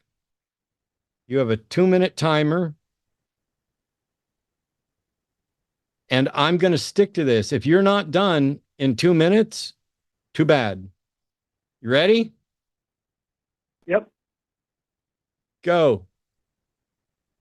All right. It started in California, and I met up with this Apache medicine keeper, and he gave me this medicine altar. So anyway, he told me to take this medicine altar. After he initiated it, I'll make a long story short. I made it from California all the way to Goshen, Connecticut for the white buffalo. So I had to go see this white buffalo in Goshen, Connecticut, and lay this altar of this Apache at the foot of the white buffalo in Goshen, Connecticut. And then I was have to go down to Skull and Bones, knock on the door, and ask for the skull of Geronimo back. So anyway, I freaking buried the altar at the foot of the white buffalo at Skull and Bones. Went down, not Skull and Bones, but in Goshen, went down to Skull and Bones, knocked on the door to ask for the head of Geronimo back. Did not get any answer. I just left it there. But then, know what happened, man? The wind started churning down in the Caribbean, man. And the freaking winds picked up, and Hurricane Sandy carried all the way inland, man. It was like 2 weeks later that happened. And the tree on the greens of Yale fell with skeletons wrapped in the roots. That's how I know there's a God, brother. That's how I know. Okay. So that's the end. Pretty much. That's one of the stories. I mistakenly set the timer to 2 hours. No, stop talking now. Stop talking now. Stop talking now, Pete. I mistakenly set the timer to 2 hours. So your story is that you went to California for a medicine keeper who gave you a medicine altar, and then you went to Goshen, Connecticut for the white buffalo to lay the altar at the foot of the white buffalo, and then you had to go to Skull and Bones and knock on the door and ask for the skull of Geronimo, but you didn't get any answer, so you left it there. I'm not sure what you left there. I'm not sure where the Skull and Bones is or what door you knocked on, but then the wind started churning in the Caribbean 2 weeks later, and Hurricane Sandy came inside, and the tree in the greens of something fell down, and that's how you know there's a God. You are a delusional buffoon that is not in touch with reality, who doesn't know anything about how to verify that something is real. I'm genuinely sorry. I promised you I would be a dick, but I'm going to limit my dickness right now because at this point, I think it's incredibly mean to pick on someone who is so divorced from reality that they think in 2 minutes they can tell a story about a medicine man and a buffalo and a tree and Skull and Bones. It is almost sad that I hope you find some help, because I think you're probably a good person, Pete. I know I said I'd be a dick, but I can't. You're probably a good person. I don't know if you need medication. I don't know if you need some instruction on how to better be a better skeptic, evaluate. I don't know what the deal is, but nothing you said came close to a methodology or a confirmation of a God. It was a disconnected, deranged stream of consciousness that I would expect from someone who was close to being institutionalized. And I would like for you to see about getting some help, because you genuinely scare me. And on that note, I will move on. Thank you for the call, Pete. I don't know, Matt. He almost had me at Buffalo. I'm going to have to put a call on and let you take it. I genuinely feel like I need to cry. I get it. No, I'm not sure you do. Like, I need a minute. Fair enough. Go. Take whichever one you want. Here, Donovan's been on hold the longest. So Donovan from Canada, it's good with any and all pronouns, about Marcion's Sunapay, or is it sign up? Sunapay is pretty common. I'm not an expert on this one, though. I don't know the pronunciation of that one, but Donovan, you're on the line with Matt and Justin. How you doing? Hey, mostly just Justin. I got it. Pete has been through it, huh? I literally had a tooth out today, and I think Pete has had a harder day. So, yeah. So I wanted to talk about how Christianity, we often talk about, especially Matt, who's not here now, we talk about how, biblical literalists have more of a leg to stand on, in some regard, at least, to what they believe. But what we started with 40 odd Gospels that were recognized at one point by the second century. Well, the list, Marcion of Sinop. Yeah, go ahead. Was like one of the biggest. One of the biggest or fastest growing preachers after having been like a wealthy merchant in what's modern day Turkey, right? And he had his own gospel, which is sort of a proto Luke, and he was being really successful in his religion, which did even include the whole end times thing of we shouldn't be procreating, but he separated his version of Christianity from Judaism, which is, I think, a really fascinating thing that led to people deciding it was heresy and not the way they should be going. Yeah, so I don't know how much you know about. Yeah, I know a little bit about Gnosticism and the early formation of the canon. Was there a question? Mm-hmm. Well, just more on the when we know this is historically accurate, that these sorts of things happen in the first couple of centuries CE. How does any form of Christianity have any more of a leg to stand on than any other one when we know the canonization happened? Like Occam's razor would say that we not only have one claim of Jesus was real and the Son of God, which is a separate claim, but now we have the claim of, and the people who canonized it were divinely guided. Mm-hmm. Like the Bible. Okay, so I can tell you what most Christians are going to say. Most Christians are going to say, if you're Catholic or Orthodox, you're going to say this was decided by the early councils. So the Council of Laodicea, there's a decree after a council by Pope Damascus. Then there's also the Council of Hippo and the Third of Carthage, and there's a couple other councils that we can point to where the discussion was around the canon of Scripture. And we, of course, we know the early canon lists, like from Marcion or the Muratorian fragment and things like that, were floating around. But if you're Catholic or Orthodox, your typical answer is going to say, well, it was decided via council by the Holy Spirit. Now, to be fair, it was also decided via sword, where people who disagreed with the council rulings were, often labeled heretics. Some of them were physically injured, some of them were excommunicated, and so on and so forth. But that's what they're going to say. If you were lucky, they gave you back your money and excommunicated you. Yeah.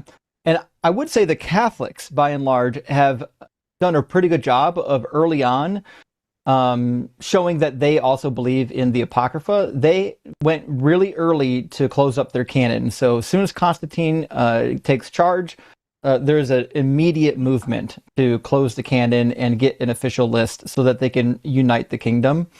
And so that's why the Catholic has been pretty consistent. But the Protestants had a whole different track. Traditionally, they wanted to reject the Apocrypha. Luther had some very strong feelings about it, and so did others. And so they basically gave up all that history. But the reality is, like you said, in the early church, there were a lot of different canons or a lot of different books that were canonical. Even Jude chapter 1, verse 14 quotes from First Enoch.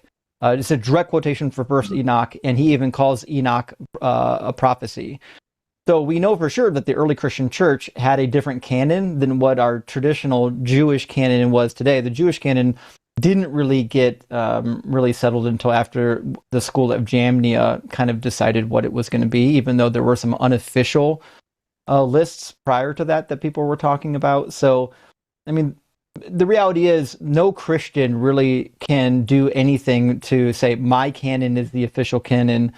All you can really do is appeal to history and church authority and say, well, because my church has the authority and my church decided that this was going to be the canon, the Holy Spirit then decided that this was going to be the canon. But, I mean, they fought it out for a while, right. A couple hundred years.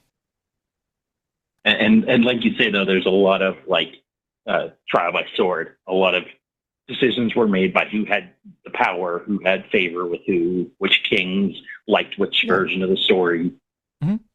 Yeah, So, that's my main point. Is like Marcion had this version that was really popular in spite of being labeled heresy in the 2nd century, and had hundreds of followers even after his death who were following his version.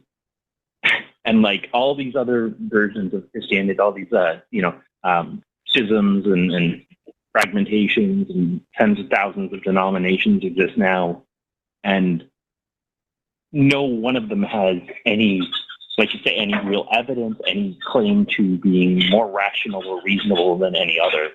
So I struggle a bit when we're like, oh, the progressive Christians, I like them more, but I don't think there needs to be a but. Yeah, I mean, I get it. And I've done the same thing as you. I've battled, even when I was a Christian, I battled with Christians about the canon of Scripture. And one of the famous questions that you'll get asked in like Bible college or seminary is say, we know for a fact that there were additional letters sent to the Corinthian church based on the reading of the other 2 letters. So if we find another letter from Paul to the Corinthians, do we include it in our canon? And kind of invariably, people are going to say, well, yeah, we should, because Paul wrote it and Paul was writing under the inspiration of the Holy Spirit, according to 2 Peter chapter 3. So, if that's your answer, yeah, we should include it. That means you're a big tent person. You believe in an open canon. But if you're the type of person that answers no, we wouldn't include it. That means you're a Holy Spirit closed canon type of person. And so this question is kind of like akin to the trolley problem for Bible students. You'll find Bible students of all stripes that are open versus closed canon, and none of them are actually truly correct unless you appeal to church authority. But if you don't appeal to church authority, it's basically an unanswerable question. You have nothing you can use to beat another Christian over the head with to say, well, you must accept this canon, because there isn't anything. One of the reasons I specifically wanted to bring up Marcion, though, is that it would seem, based on the fact that like we have to rebuild his work because it was destroyed, right? It's a heresy. But rebuilding his work from the letters people wrote criticizing it, which had to quote it to do so, it looks like scholars have been able to largely rebuild it, and it seems to have been like possibly the earliest version of Luke, which is a fascinating take on the whole canon, because Luke is a canon book based on the writing of a heretic. That's speculative. We don't know if the Evangelion really was the starting point for Luke, or if the Evangelion was based on Luke. The problem we have with some of these theories is that we lack like the textual evidence to support one clear answer. There is certainly a case to be made that Marcion came prior to Luke.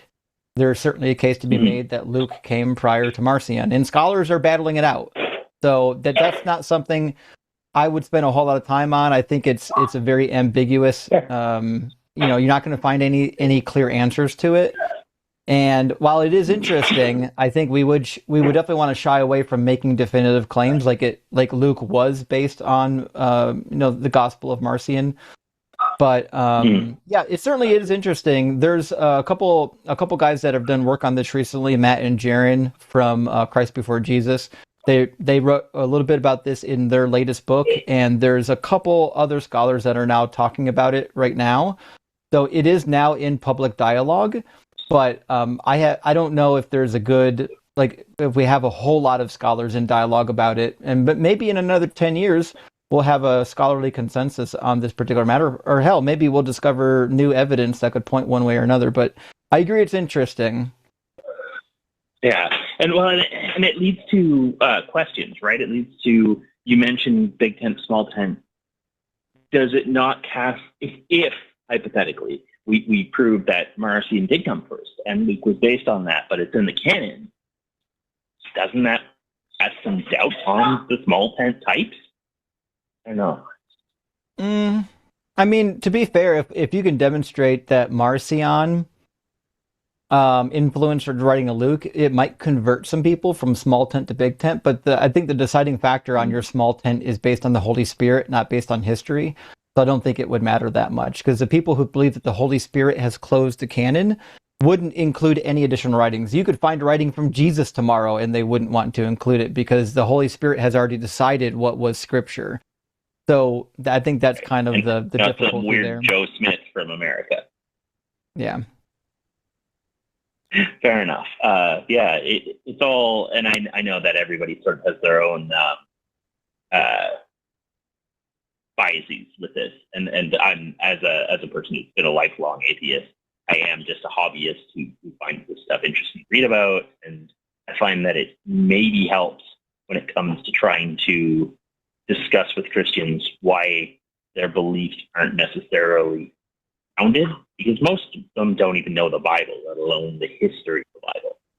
Yeah. You know, you and Matt, having been Christians, would have been on the short list of very well-educated.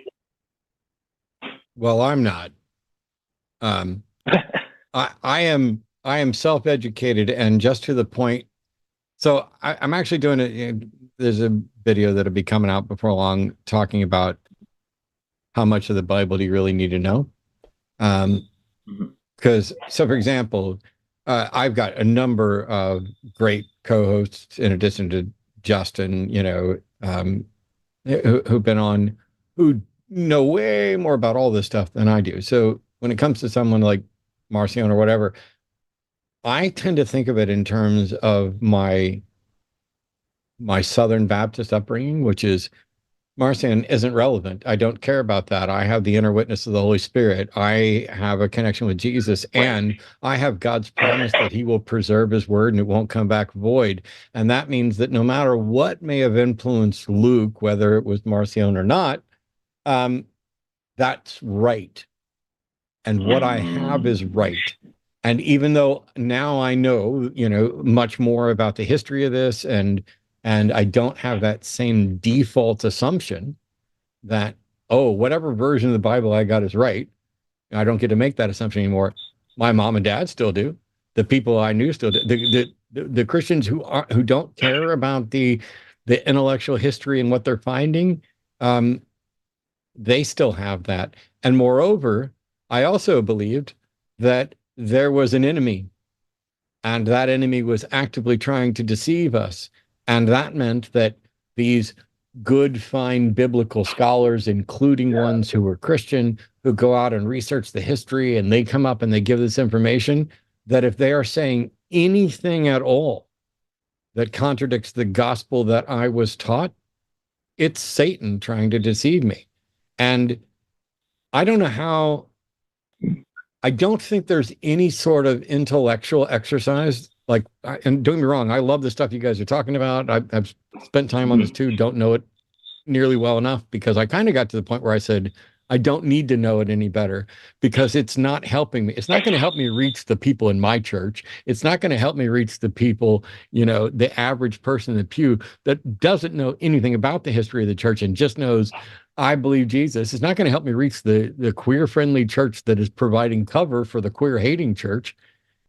It's a great intellectual exercise that hopefully will move the philosophy of religion forward, so that maybe in 100, 200, 500 years, we can look back on the Baptist that I used to be and the Christianity that was and is, and say, wow, look at the stories and the lies and the self-deception that all of humanity was engaged in, and not just on Christianity, but on Islam. And to get back to what I said at the beginning, on aligning even smart people who are good at numeracy, aligning more with the tribe they've chosen than the actual facts.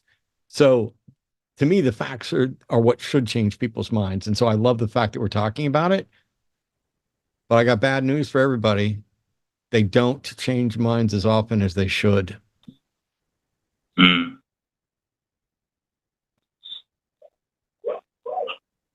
Nothing you guys have said would do Pete a second of good, but I'm not convinced that Pete is reachable.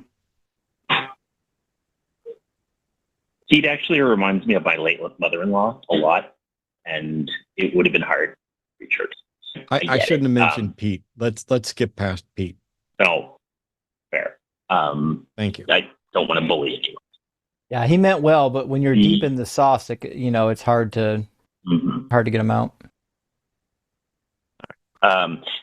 So what kind of it comes down to is the God works in a mysterious way argument really is what gets in the way of any of these. Like, intellectual ideas. Like, if Marcion did predate Luke, well, God planned it that way, and we ended up with Luke in the Bible because God wanted that. Okay.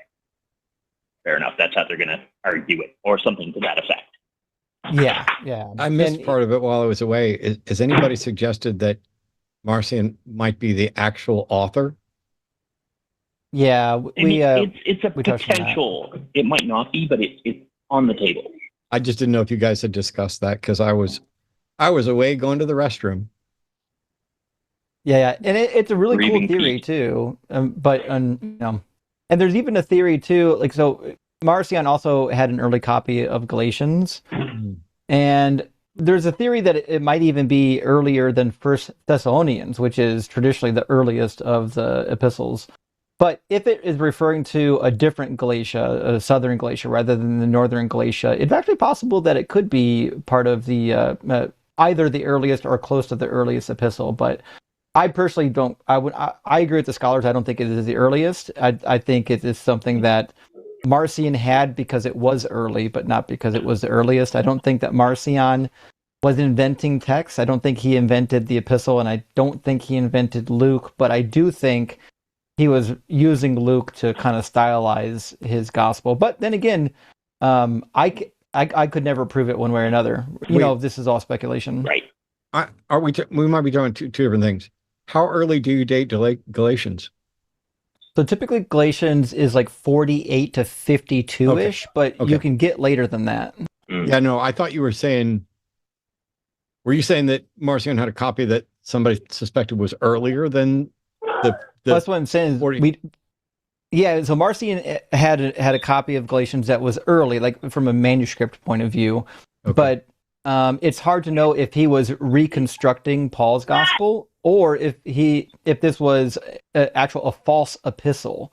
There's a theory out there that the Marcion gospel or the Marcion epistle was actually a false Pauline letter, and the claim is that Marcion put it out prior to our earliest example of the Pauline version. And it is slightly different. The reconstruction of the Galatian epistle in the Marcion documentation is ever so slightly different than the one that we find in the New Testament. Okay. I have no expertise in this area, so I'm relying on basically, I don't have my cheat sheets because I need to get Justin's cheat sheets. We need to, and maybe the desk plot or whatever else. I need to get that because the cheat sheets that I worked on for years, it was basically ironchariots.org we built up, and now it's gone. And so my primary resource is, like, if I want to know the dating of something and anything about authorship, I tend to go to earlychristianwritings.com, where Galatians is easily one of the first. It's like Passion Narrative and Thessalonians and the speculative Q, and then Galatians is right up there as one of the first 4 or 5 that we have decent dates on. I just took interest in Marcion because, as an idea, I thought it was fascinating that somebody had preached a version of Christianity that was, polytheistic instead of monotheistic, wherein Yahweh, the God of, the Hebrews, was a different God from the Father. And thought, assuming it's not just anti-Semitism, which it might be, haven't read it myself to see what the real reasons are there. And assuming that version, like the Father, doesn't do a bunch of evil things, then it's in many ways a more excusable version of Christianity, in the sense that, this is meant to be a path to salvation, but it's still really an apocalyptic death cult. So still not really excusable. Yeah, 100%.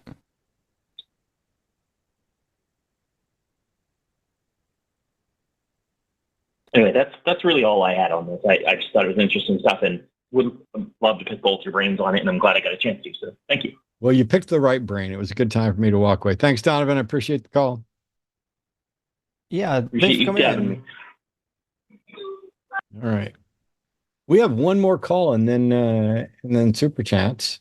Just as a reminder, if you're not up to date on the Line and the Line schedule, there's a whole bunch of call-in shows happening all the time. And in addition to the regularly scheduled episodes, I did a special HOSTility last Friday with Chris Johnson, the documentary filmmaker and friend of mine, who not only produced the Atheist book and the documentary about atheists answering the question about meaning and purpose in a world without a God, but has just produced a multi-part docuseries on the frugal gourmet and the scandals surrounding that. We talked a lot about kind of the closeted aspect of homosexuality and sexuality being kind of abused and forced to be hidden because he was a minister in addition to his position as the frugal gourmet, and abused boys. And so this documentary covers that, covers a lot about his character, and has gotten some really interesting responses from people, including people who were involved and victims. So I was really encouraged to have my friend on to talk about it because he's done so much good work. But this is, while it's not just in the realm of atheism, it does get to the issue of the ministry and sexuality and hiding things, and the kind of cult-like or cult of personality responses from the people who find themselves a guru, whether it be a chef or a minister or a medicine man that sends you out after a white buffalo. But then there's the regular weekly shows. This week, tomorrow on the Transatlantic Collins show, starting at 2 p.m. Central, it's Dr. Ben and Riverboat Jack. On Sunday show, it's myself and Promise at 1 p.m. Central, and then Forrest and John at 7 p.m. And then next week, Skeptalk, it's AAA, because it's double A Aaron and single A Aaron, talking about physics and science, and you can get your calls in on all of that. And then next week's Chewed Gum, Tuesday is going to be Alyssa and Taylor. That is your chance to call in and talk about purity culture and the poison that it is. And similar ideas are on women's rights and women's issues when religions come in conflict with justice, I guess. Justin, before we take this last call, do you have any special announcements or things going on that you want to announce? Because I don't want to skip past that. I can't say I've got anything unique happening just now other than my usual streams, but I would say that we're gearing up on Sundays to get Dr. Blitz back on Unapologetic. Nice. So make sure you're staying tuned Sunday mornings for Unapologetic, and you're showing Dr. Blitz lots of love. Yep. I saw his I Lived Bitches post, and I showed it to Arden immediately. We were sitting on the couch, and I haven't known Blitz for that long and don't know him that well, but I love the show we did, and I end up watching him with more regularity than I would like to admit to. And man, some of the calls that he gets, like, I would absolutely lose my shit, but it's amazing. And so he's going through a rough time. Let's show him some love and appreciation and definitely pay attention to that. We're very happy for positive news coming from Blitz. And let's take our final call for today. Mario, who was on hold for quite a while and then dropped and came back, is an atheist from Hawaii. Pronouns are he, him. How to handle talking to a theist or coming out as atheist. Hey, Mario, how can Justin and I help? Yeah, so I wanted to know, like, how do you all handle talking? I mean, y'all talk to theists literally all the time. How do you handle staying, like, calm when you do stay calm? Poorly. And trust me, I've watched hours and hours of y'all's live chats and streams. So, like, how do you handle it? Because, like, I've seen, like, I end up becoming more condescending, and I try not to be. How do y'all handle it? So I'll say this, and then I'll leave it up to Justin. So I'm pretty much the same person off what you see on the shows as I am on, but there's an exception. Mm-hmm. The people that I'm interacting with are very different. If I'm out in public and I'm talking to somebody about religion in the face-to-face situations, I can't, somebody who I'm not going to get trolled in person. I'm not going to have fake conversations. There's not going to be the tech delays. And if I'm in a conversation with someone where I know very early on it's not going to go well, I just bow out. I get enough of this that I don't need to engage. Like there was a Christian that came up to us at a reptile expo and wanted, recognized me and wanted to have a little bit of a conversation. And in that scenario, I was like, I'm happy to talk to you on the show. I'm happy for you to send an email. I'm happy to schedule some sort of conversation, but I'm here selling snakes and teaching people about snakes, and that's not what I'm here for. In another circumstance, when I was flying back from Australia, when Arden and Seth and I did the Unholy Trinity Down Under, I was flying back from Australia and I was wearing that t-shirt, and the woman next to me wanted to teach me all about Jesus and then wrote me a check for $50. So I'm glad I just listened to it. But somebody else on a different flight wanted to tell me all about how the Shroud of Turin was real, and it was definitive proof of God and Jesus. And what I did was I pointed them to Joe Nickel at the Center for Inquiry, who's probably done more research and written about the Shroud from a skeptic, reasonable perspective than anybody, and told the guy that I would be happy to have a debate with him about the Shroud of Turin, but I didn't want to do it on a plane where we might annoy everybody else. So that's kind of how I do it. I've had massive arguments with my mom to the point where we don't talk about religion anymore. But I wouldn't assume that if you see me get hot and hostile on a show, normal conversations in real life, I don't know that that's ever happened. Like, I don't know that I've ever lost my temper just out face to face with somebody, because they're different too. Okay. Yeah, because I've been an atheist. I'm 34. I've been an atheist since I was 14. I just don't openly tell people because I'm from Detroit originally, very Christian area, very Baptist. Most of the people I grew up around are Christians or believe they're to be Christian or Muslim. And yeah, it's hard to tell them yes, I'm an atheist. And then when they ask me questions, because I don't typically ask them questions about their faith, but they'll ask me, oh, how could you be an atheist? I'm sure y'all are used to that. And so that's why I was like, how do you handle these conversations? And I know y'all have them all the time. So that's why I was like, maybe I'll get some advice. Well, I'm in a lucky position in that when somebody asks me why I'm an atheist, I can actually give them really good arguments, not just for why the Bible isn't true, but why I think atheism makes sense. Now, not everyone has done that. Not everyone has gone to the drawing board and say, okay, how would I defend my position? If you haven't done that and you're not prepared to get into a debate, it's well within your right to say, hey, listen, this is just where I'm at. I'm not convinced that any of these religions exist. You shouldn't be compelled to give a defense for atheism. You could literally just say, listen, I just don't find this to be convincing.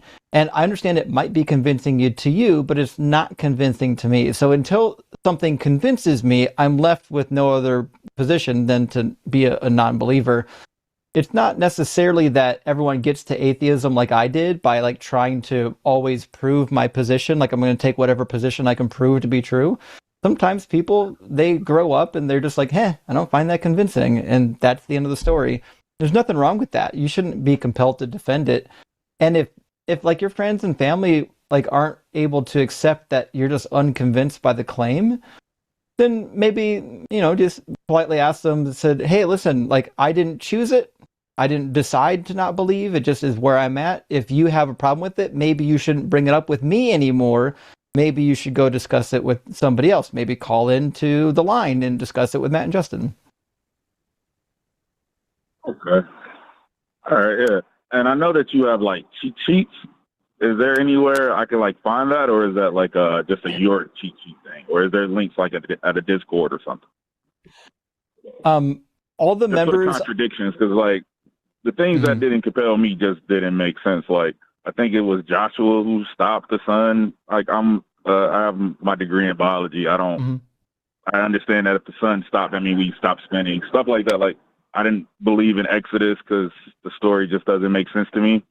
I was 15 when it didn't make sense to me. And I was all right, I I just backed off of it. Like, I enjoy mythology, so I enjoy Christianity as a mythology, but I don't read into it enough to be like, oh, these are the contradictions, or it says this in one verse or passage, but it contradicts in another. Is there like a cheat sheet that I can find online somewhere? Any resources? There's quite a few resources. I could say the cheat sheet that I use is a living document. It's in my Google Drive, and everyone who subscribes to my Patreon or is a member of the Crack and Crew Elite on my YouTube channels have access to it. I add to it every week. It's full of Bible errors, discrepancies, failed prophecies, explaining why Jesus didn't fulfill any prophecies. It's full of stuff. It's chock full. So that might be one route you can go. You can also get like a book. There's been some mediocre books at least written on it, like the Encyclopedia of Biblical Errancy. You might be able to get something out of the Skeptics Annotated Bible, but to be honest, like I built my my position using scholarly resources. So, like for example, you can just get a good New Oxford Annotated Study Bible, and they're not trying to make atheists, but they will point out in here, like, hey, there's a discrepancy here, or actually this disagrees with this thing over there. And you can tell when you read through it, you're like, hey, listen, I didn't make this up. The scholar here is telling you about it, right? So that's a route you can go as well if you want to do a lot of reading. If you don't like reading, that might not be your thing. Oh no, I enjoy reading. Okay, I've talked about it for years. Yeah, there's a couple of charts, but I think. Oh, sorry. No, there's a couple of charts that got famous, and it'd be like a chart of here's the Bible, and then a whole bunch of red lines back and forth showing every contradiction. Those charts are not accurate or reliable. And while I love Skeptics Annotated Bible to the point where not only do I have it bookmarked, but I have the printed copy as well, not everything that's in there is reliable. Right. Not everything at infidels.org, which has great documents, some written by scholars, some written by armchair enthusiasts, some of which are incredibly useful and were useful to me as I was, I don't know, at the time, I don't think I would have called it transitioning, but whatever. That's useful. But I had originally tried to create my own, that turned into ironchariots.org, the wiki that we put together. But that got beyond me. And so I stopped. I don't even like somewhere I have my old cheat sheets. I'm going to join Justin's elite so I can steal his cheat sheets and then edit them to suit me better. Because, for example, there's stuff I used to know off the top of my head. Like, of the Pauline epistles, there are a handful that are pretty much universally affirmed that Paul wrote them, including the earliest, like 1 Thessalonians. There are some that are disputed, like 2 Thessalonians, and then there are some that are probably not authentic, like Timothy, 1st, 2nd Timothy, and Titus. And then an anonymous one that was Hebrews, which credited to Paul, but almost like are there any serious scholars that still think Hebrews was written by Paul? Or I've not met one. Yeah. And so the question then becomes, does that information matter? Well, yeah, it matters to somebody, and it's important. It's like I was saying before, it's not going to change some biblical literalist mind who thinks that God has preserved it all. They don't care what Paul wrote or Paul didn't write. Most of them don't know that the bulk of what people would identify as Christianity has a lot more to do with Paul than Jesus. It's, the Pauline view won out, which would piss off a lot of the disciples if they knew. And what's funny is that's a point that I think should be made more often, which is, hang on, who did Jesus? Let's assume that Jesus was real and we don't have a gospel from him.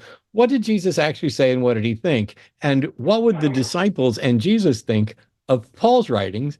And what would they think of there being writings that people are attributing to Paul because they revere Paul so much that Paul carried so much authority that literally one of the books starts with, I write this with my own hand so you know that it's me, and it's almost definitely not him. I mean, if that's not going to make a difference to a good chunk of Christians because they just let go and let God. I'm just going to trust God. God will fix it all and explain it all. But from a scholarly standpoint, it is wild that it's not discussed more often. And if there is a God and Jesus is God, why the fuck hasn't he come down and corrected this and said, hey, hang on, you guys are not following the right stuff? Where's Bible 3.0? Yeah, I think that when I do have these conversations, because I typically for the last 20 years just didn't tell anybody, but I'm starting to become a little more open about it, and I've had these conversations. And I think I typically stuck to like the problems with the omni God in my mind. Like I just felt like that was the easiest conversation, and it's not. It's really not. Like I can't. Like it's not me trying to convince anybody. It's just it's hard for people to like, I don't know, square that circle. And I was like, all right, maybe if I can find more Bible contradictions. So I started watching you all. One other thing before I hang up. How do you all find community as atheists? Because I don't like really see a lot. There's not a lot, but there is some. And part of the thing is that Christianity in particular has been sitting in a privileged position in society such that if you want a Christian community, there's about 1 million you can join at any time, because they have automatic tax exemptions. It's harder for other organizations to break through that. I will say there are secular organizations and pseudo-secular organizations. So there are secular organizations, things like Oasis and Sunday Assembly. In local areas, there used to be like the North Texas Church of Free Thought. But also Unitarian Universalist churches are very atheist and agnostic friendly. They do not suit me at all because they are very often disjointed woo stuff that has no appeal to me and that drives me crazy because they're trying to appeal to believers and non-believers. And I just care too much about truth and fallacies like that. I used to be the president of a local atheist organization, and one of the goals was to try and build community. If you're not finding organizations of secular individuals to interact with, try starting one. The atheist community of Austin got started with an ad in a local paper and a meetings of a handful of people in a coffee shop, and grew to the point where, we were running the Atheist Experience and other shows and having regular meetings and even organizing gatherings and conventions. And also look for conventions like the American Atheist National Convention every year. There's humanist organizations. It's not necessarily easy, but it's something a lot of us are working towards. And the line is working towards something actually in person as well. Right now, I think people are relying a lot more on Discord communities, which aren't always a good fit for me, but I'm too in it. Like when I'm not doing the shows, I want to go do something else. I want to do something with the snakes. I want to do a game. And that's why I don't run my own Discord. I don't even have a Discord that somebody else is running. Instead, I join Justin's, I join Blitz's, I join, the lines, and I am barely active in any of them. My community, I'm very lucky, are the people who show up to this, the people who I get to interact with at conventions and lectures, and Arden. I don't need any more. But for people who do, there are resources. Justin, you were going to mention some. Yeah, I think Discord, as Matt said, is getting popular. We're at like 6,500 in our Discord community. There's like almost 1,000 of them online as I speak. There's like 900 something people online right now. And we are organizing meetups. In fact, we've got a California meetup happening in just a couple weeks in April. So there are like events, informal and formal, that we're planning in our Discord and with other Discord servers as well, so that you can find people where you're at and do meetups and have fun. And our Discord server actually started recently. We're going to be hosting a monthly speed dating so that you can even find somebody you're compatible with maybe in the atheist community that might live near you. Who knows? So that's one avenue. This is why I was technically asking this question, because I find it hard to date as an atheist. Mm-hmm. Yeah, we discovered the same problem. went on a date where a woman thought me being an atheist was the equivalent to her being a flat earther. Yes, that happened.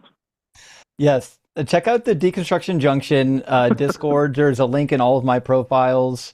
It's a really cool Discord server. And I would also emphasize there are a couple big conferences throughout the year that you might want to consider. I know Rocket City Reason is going to be this fall. We're planning a Deconstruction Junction meetup in the Midwest. It's going to be a Midwest meetup. That's going to be not a conference, but it'll be a pretty big meetup. So there's a couple big meetups throughout the year that may be helpful, and we're getting them in different regions too. So we know there's one in Nashville, there's one in Huntsville, and there's a couple of them throughout. I forget where the National Atheist Convention is. That changes locations every year, I think. Yep. But the conferences, I think, are a really good place to network and to meet other people that are going to be like-minded. And I know it can be difficult because you might have to take a long drive to get there. But overall, I think it's. I live in Hawaii. I got. Oh yeah. Yeah, you're not going most likely. You ain't driving anywhere. Exactly. Well, yeah, that's all I had. I enjoy the show. I agree with y'all politically and ideologically for like 99% everything. So I just appreciate y'all taking my call. Well, thanks. That means you're 99% correct. And one last thing I'll note on biblical contradictions that is worth sticking in people's heads. Let's assume for a moment that we were unable to find any contradictions or any problems of that nature with the Bible in its entirety. That would still not in any way demonstrate that its claims about gods or the supernatural are true. And the existence of contradictions, while interesting and useful, and definitely say something about whether or not God is in fact preserving that word, also don't necessarily disprove the claims. And they're worth looking into, but they're not the end all be all that some people went for. Hopefully that makes sense. I don't think I ended that the way I started. No, I understand what you mean. No, definitely. Appreciate you. Thanks, Mario. We're going to do some super chats now. Right. Take care, man. Have a good one. Bye. All right. We have super chats, and Arden's in charge of all of them, just like everything else that matters to me. Your super chats matter, so I put Arden in charge of them. All right. Hey, listen, right up, we got one from our own Discord. Nice. Speaking of the devil, someone who's running our speed dating round next time we do it. Go ahead, Matt. $9.99, $10 from Carnage Asada or Asada. I don't know. Yeah. What a fantastic pairing. Though I do hope we'll also get to hear from Justin's fucking rock tonight. Hashtag JFR. Justin's fucking rock. Indeed, we rock shall. Hard for Doug. Absolutely. And $9.99 from Greg Markowski says, I think the great gift from Iran is $50 in Kohl's cash. I got 8 new chicks for the flock last week. We'll start producing eggs in about 3 months. Nice. If you have any of those, well, never mind. You're too far away. I was like, anybody who's raising chickens, if you have any, in the eggs that go bad or stillborns that don't make it, I have a couple snakes that do like to eat eggs or do like to eat chickens and quail and stuff like that. But we are not in a place like this is the easiest question in the world. Hey, Arden, would you like to live in a house where you could raise chickens? Yes. See, it's just that's just one more animal. It's just we can't here. But thank you so much, Greg. $10 from HTZ 11235. One of my best friends was an Iowa National Guardsman that was killed in Syria last year. I'm so sorry. How do I get over feeling that there's no more good people in the military with what's going on at home and abroad? Because there have always been good people and bad people in the military. The military is too big for there to not be good people there. But a lot of them are going to be in incredibly difficult situations. For example, you don't have to follow, matter of fact, you should never follow any legal order. Problem is that the average service person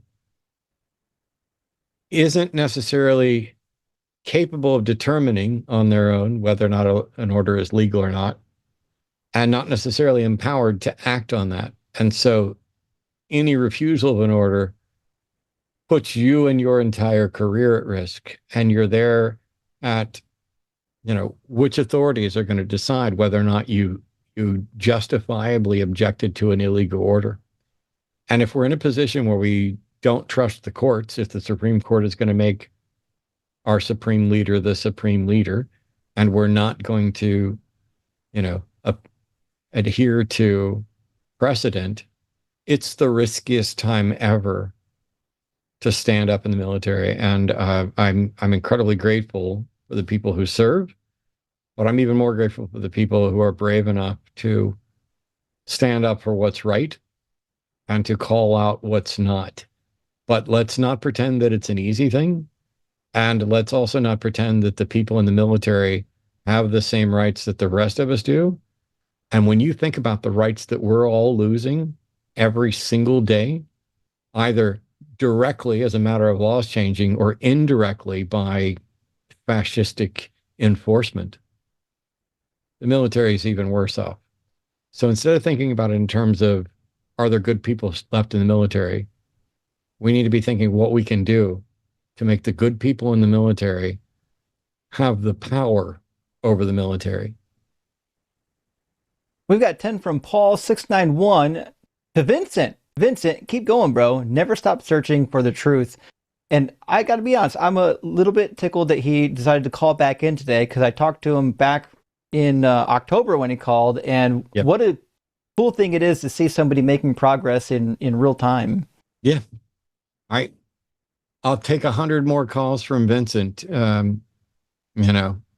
over Vladimir, who's just a troll. $10 from Steve Gear. Just saying thanks to the dream team. Hashtag Justin's fucking rock. Nice. Thanks, Steve. And 10 from Catholic Thinker. Good to see you, friend. Says, hey, Justin, thanks to you and Ian. My feed is slowly getting more of these atheist debate shows, and I love it. Lots of information and stuff to explore. Correlation doesn't equal causation, Vincent. That is the truth. And Catholic Thinker, thanks for being here, friend. I mean, to be fair, though, we might convert you eventually. Be careful. That's all right. Catholics aren't real Christians anyway. Oh, wait, I need to do the... There we go. That comes both from my Baptist upbringing and from my Christian nationalist, no true Scotsman fallacy crap earlier today. 10, and also from actual Catholics. I literally had Catholics tell me, we're not Christian, we're Catholic. And I'm like, why would you make that distinction? Oh, no, there's important reasons. And, the Holy Roman Church and all that. $10 from One-Eyed Atheist. Hi, legally blind here, and what vision I have recently got worse. It was medical science that saved the little vision I do have, not any supernatural entities. Go thank a nurse today. If you go back and watch in time, I didn't have to used to wear glasses for these shows. And now I have these glasses that are just for the computer screen. These glasses, which I can wear all the time, including at the computer screen. But what it does, because they're progressive lenses, in order for me to read things, I'd have to be going like this more, and I'm doing this, and it looks like let me just go with my computer glasses. And $10 from Dr. Mitch says, well, dang it. Now I need to give you $10 to get a super chat read out. Still not Satan, though, unfortunately. Well, I mean, if you were, to be fair, he seems more likable than the Godfella in the Bible. I mean, I didn't ask for much for my soul, and yet no satanic, no supernatural takers. $10 from Empress Lizard. Thank you so much. After Vincent, we need to hear a good old no, you're done from Matt. This is the hang up after all. I'm genuinely trying not to necessarily think in those terms as much. I appreciate, the clip and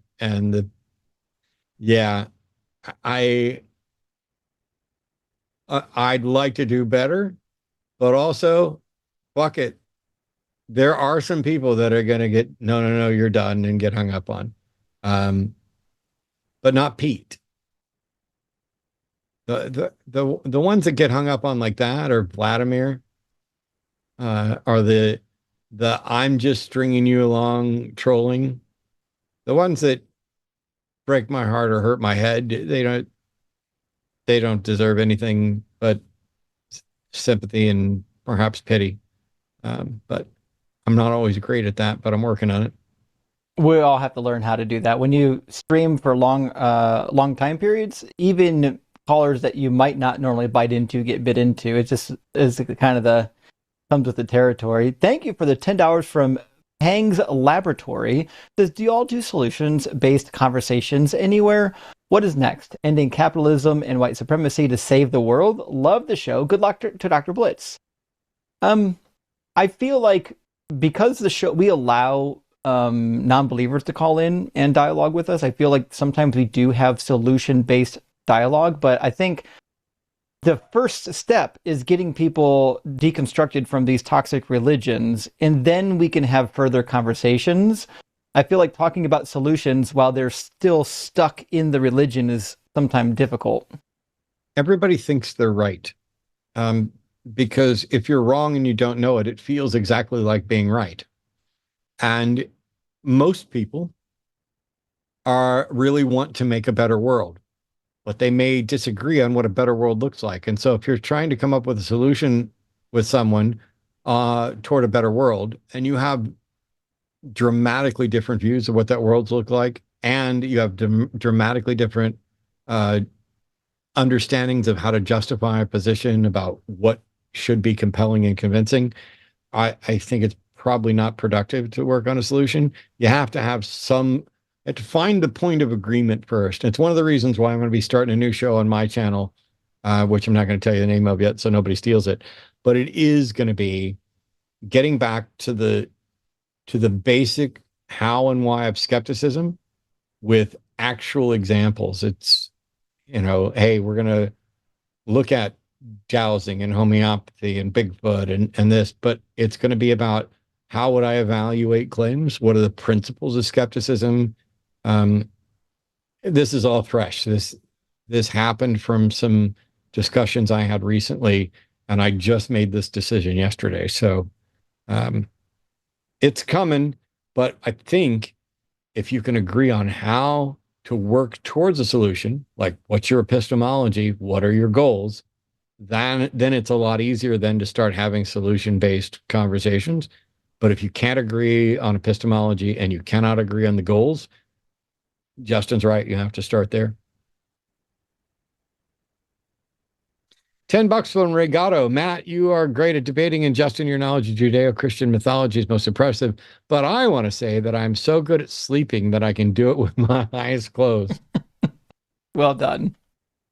I just bought a new mattress and it arrived in 24 hours. I was stunned because we figured it'd take a little while, and nope, it just showed up, and we slept on it last night for the first time. And while I really like it, I will say I don't think I slept particularly well, but I don't think it was the mattress's fault. I think it's the fault of other things going on, like a bruised rib. And $10 from Green Man Dave says, Matt, I'm so excited to get to meet you and Promise at NanoCon this year. The whole lineup is awesome, except for that Tommy Valkai dude. Maybe I'll crochet a snack for you. Oh, that'd be nice. Do you do like, I do, well, I haven't done it in years, but I got really deep into crochet to the point where my mom and my grandma used to have me interpret patterns for them. And I started doing some amigurumi stuff. I was actually going to do an amigurumi Mario. But yeah, if that's what you're doing, amigurumi snake, hell yeah. I'm loving it. Somebody in chat says, oh, if you're doing debunking, I know you're also a big music fan. Why not a video on why 432 it seems with magic is bullshit? There will be some debunking stuff. I will try and add that to the list. $10 or 10 euros from... So it's Eki Po, only because they've corrected me on saying Eki Poo. Okay, Eki Po. Hey, Matt, how do you about unapologetic calling themselves the unholy trinity? I think Eki Po is asking, what do you think about the unapologetic cast calling themselves the unholy trinity? Oh, do you? Mm-hmm. Well, they're fucking thieves. It's funny because when Seth originally proposed this, it was because we were looking for kind of a fun, clever name, and it was three friends. It was me, Seth, and Aaron. And Seth was doing all the work, and I was just the lazy guy that showed up and talked. And Seth was like, "What do you think about doing like the Unholy Trinity as like a little play on words thing?" And I was like, "Yeah, I'm good." And then some people thought that we were being, I don't know, serious about it. And other people thought that we were trying to rip off the Dawkins, Dennett, Hitchens, Harris Four Horsemen thing. And yeah, we're just having a bit of fun. And I don't mind if other people have a bit of fun either. It's not like we trademarked it and took it seriously. I think if they went out on tour as the Unholy Trinity, they'd have to maybe put an asterisk there as a disclaimer just in case. But also, that was like a lot of years ago. And who knows how many people even remember that we did the Unholy Trinity thing. So no, it doesn't bother. I didn't know, but it also doesn't bother me. It's like the Newsboys, where the band members just get to rotate, Yes. and then eventually Peter Furler gets to go do his own thing. $10 from Duskframe. I will sanction it. Oh, I should. How do I do an upside down cross line? I should do it like that, like with my hand pointed down. Matt should know the Newsboys reference. Somebody here. I'm older than the Newsboys. I'm Petra and Carmen. Oh, hell yeah. Newsboys were. I was still a Christian. I wasn't into Christian music then. Fair enough. Thank you for the $10 from Dustframe. Says, what do you guys think about the stuff like Marcion and Gnosticism? I think it's super interesting, even though it's really wacky. Dust, we've talked about this a little bit on my channel. I agree. I think while it's interesting to look into Gnosticism and some of the earlier forms of Christianity and even posit alternative avenues for who wrote what, at the end of the day, it's really speculative stuff. And I feel like it's one of those things I might... it's more interesting to watch other people talk about it. I wouldn't want to spend a lot of time on my stream talking about it because I don't think it gets people out of these religions. And you guys know my goal. My goal is to get people out of these nasty religions. $10 from Gretchen Z Boots. Is there a petition somewhere to get Joel and Mezzo on the line? I want to sign that. Someone tell Jimmy, please. Hi, Matt, Joel. Okay, thanks. Bye. So I'll tell you this. I don't think a petition is necessary or ever likely to change Jimmy's mind about anything. But all we ever want to do is make the line better and having guests and hosts and better conversations. And the best thing to do is to keep pointing to the people that you'd like to see participate. I mean, my Wednesday show has become, I used to not watch atheist content. And now when I'm working on things, I play some atheist content in the background.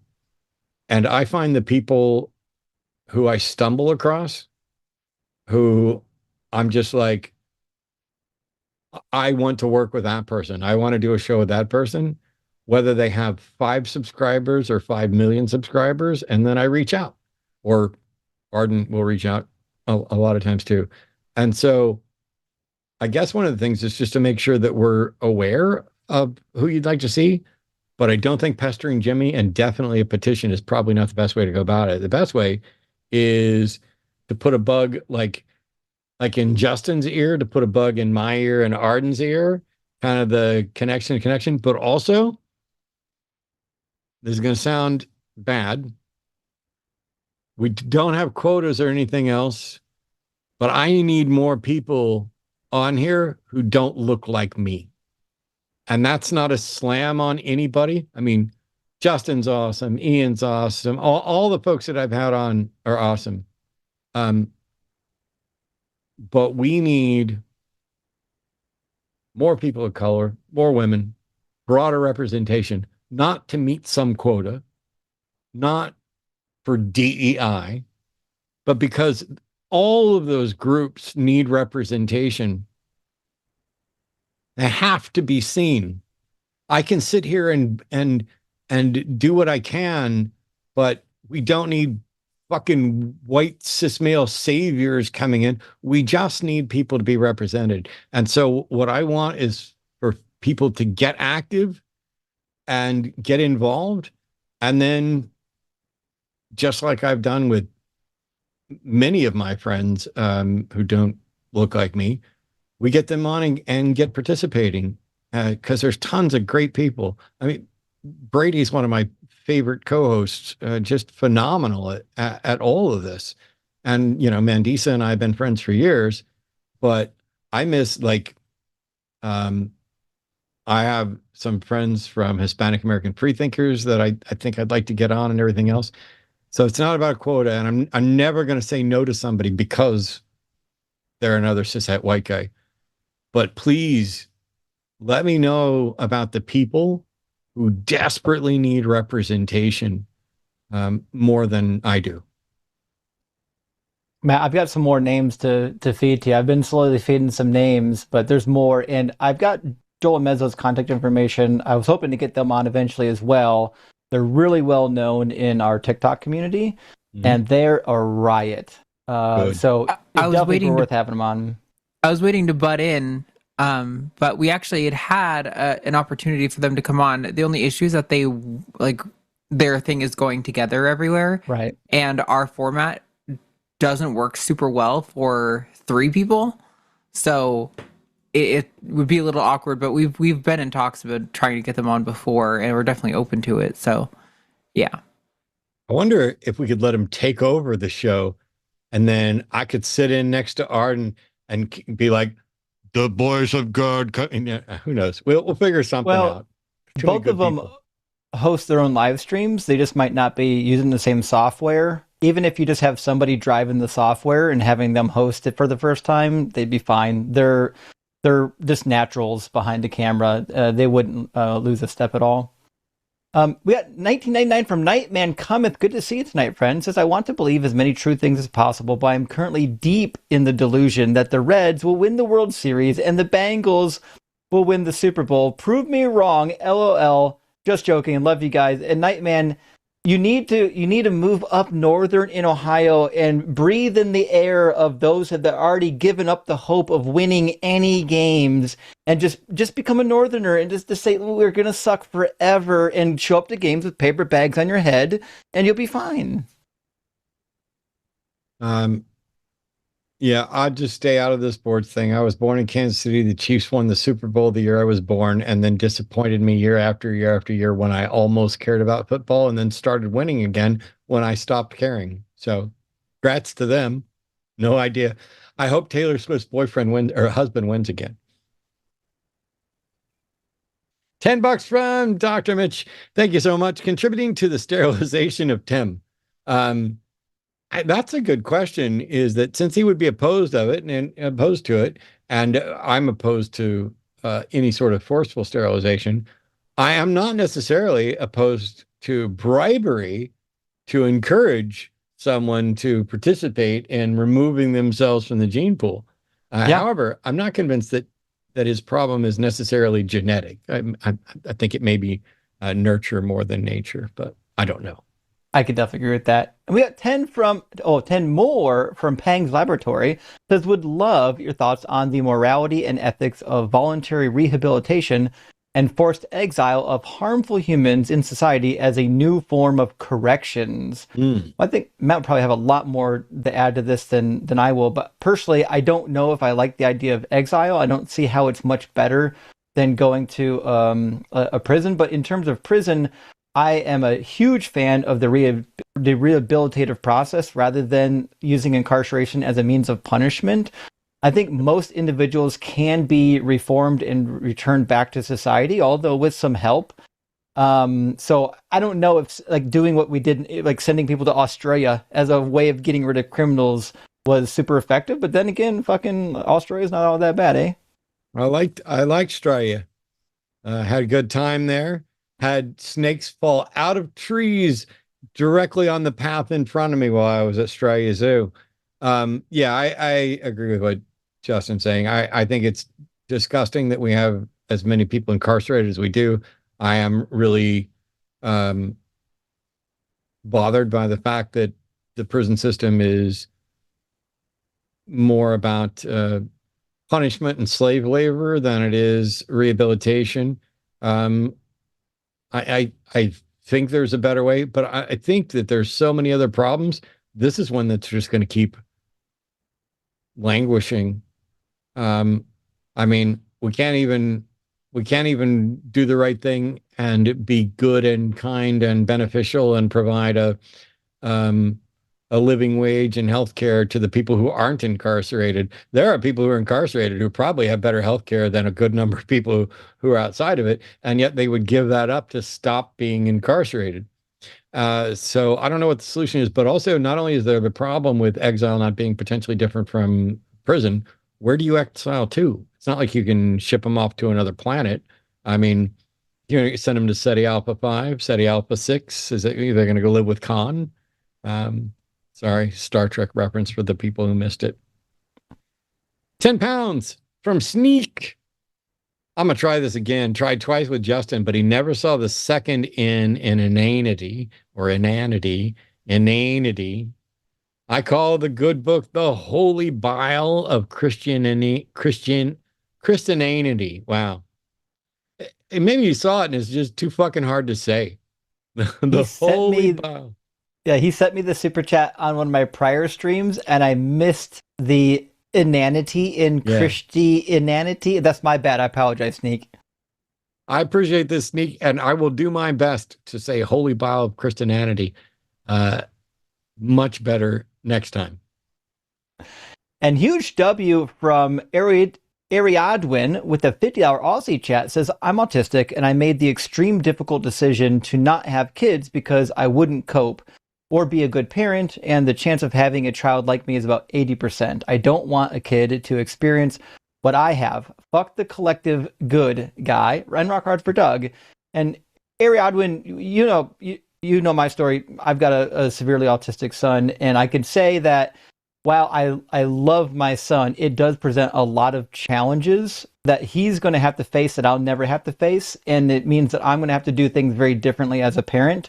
So that maybe one day he will be able to live on when I'm gone, but also not have to provide for himself.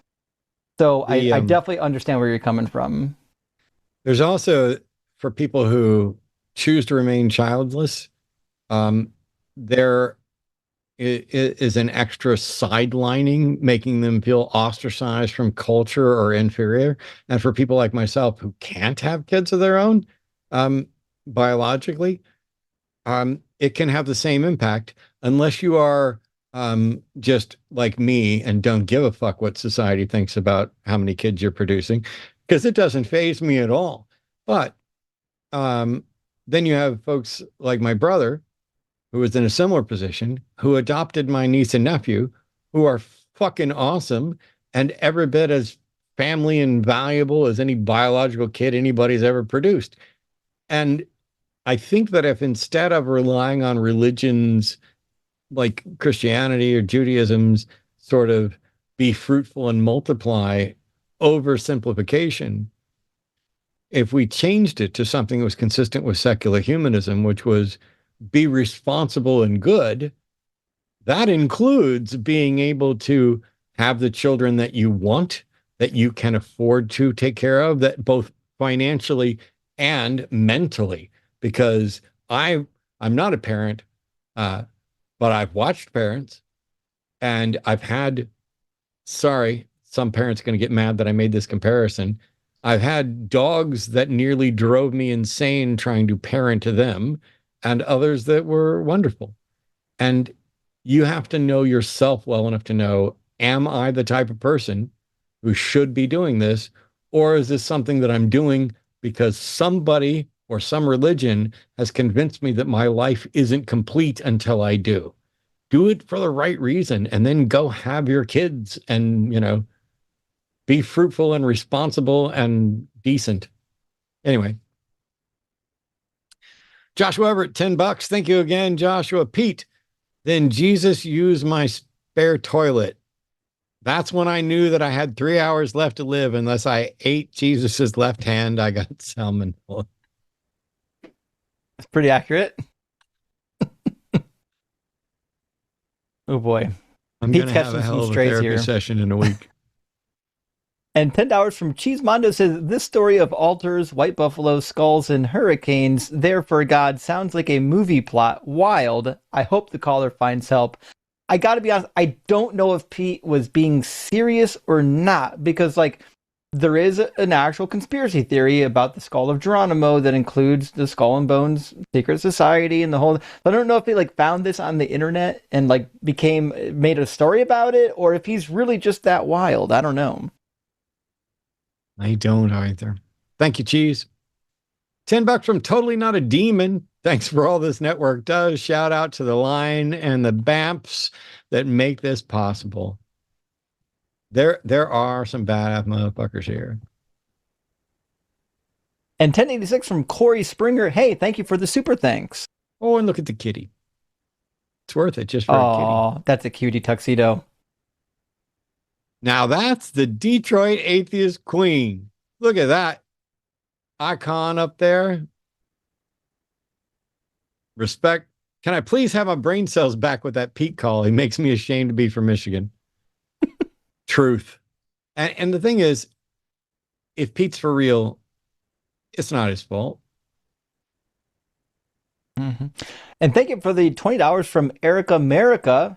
Huge W, friend. That's great.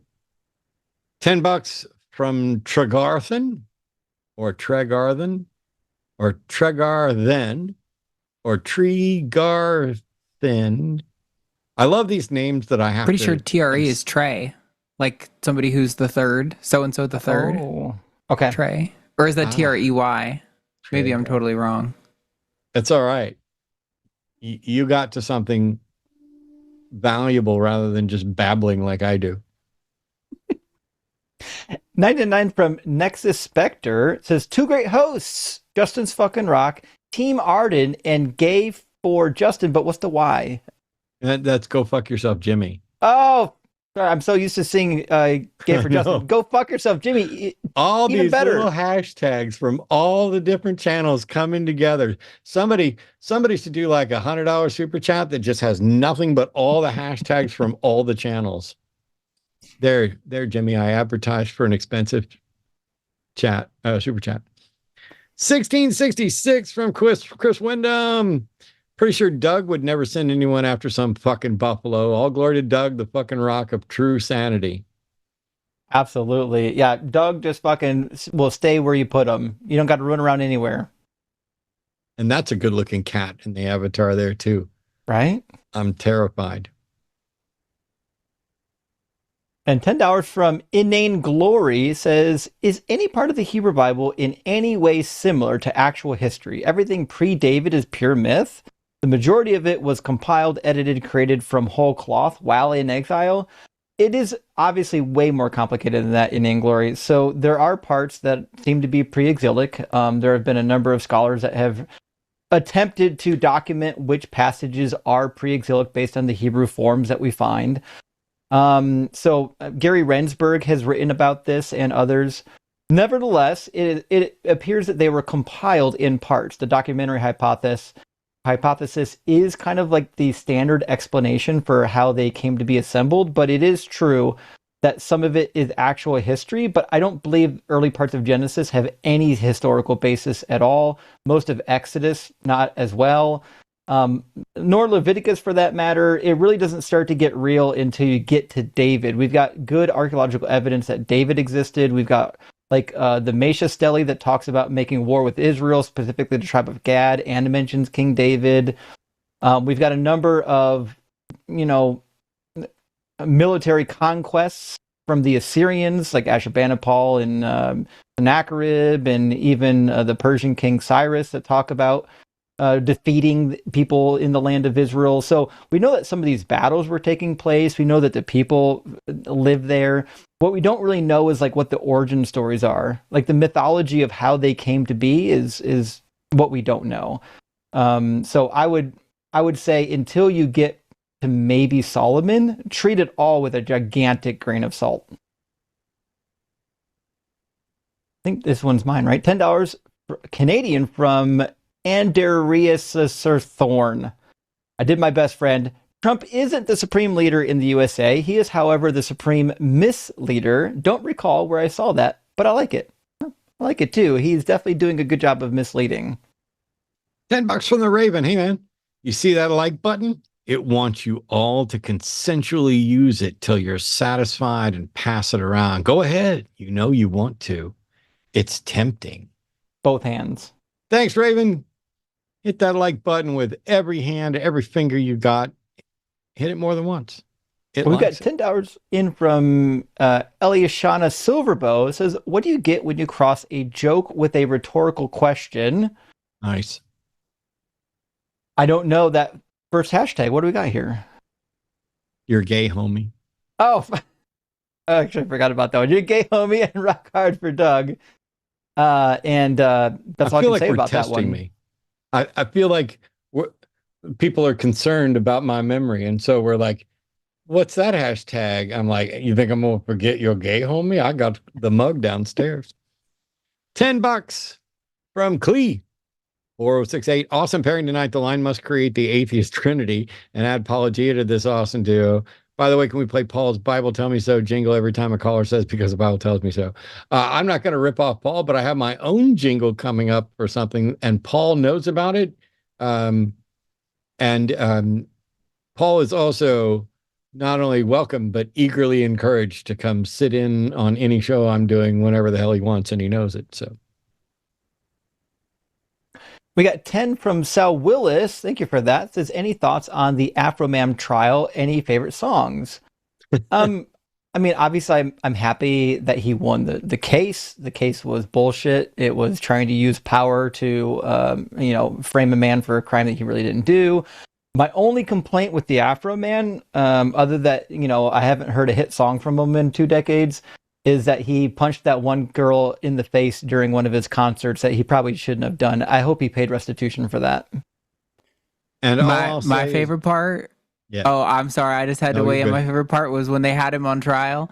They were like, was it fair to say that your first big break of a song was, and then I got high? And he goes, because I got high. He really strongly corrected the song. Yeah. I was going to care about this trial.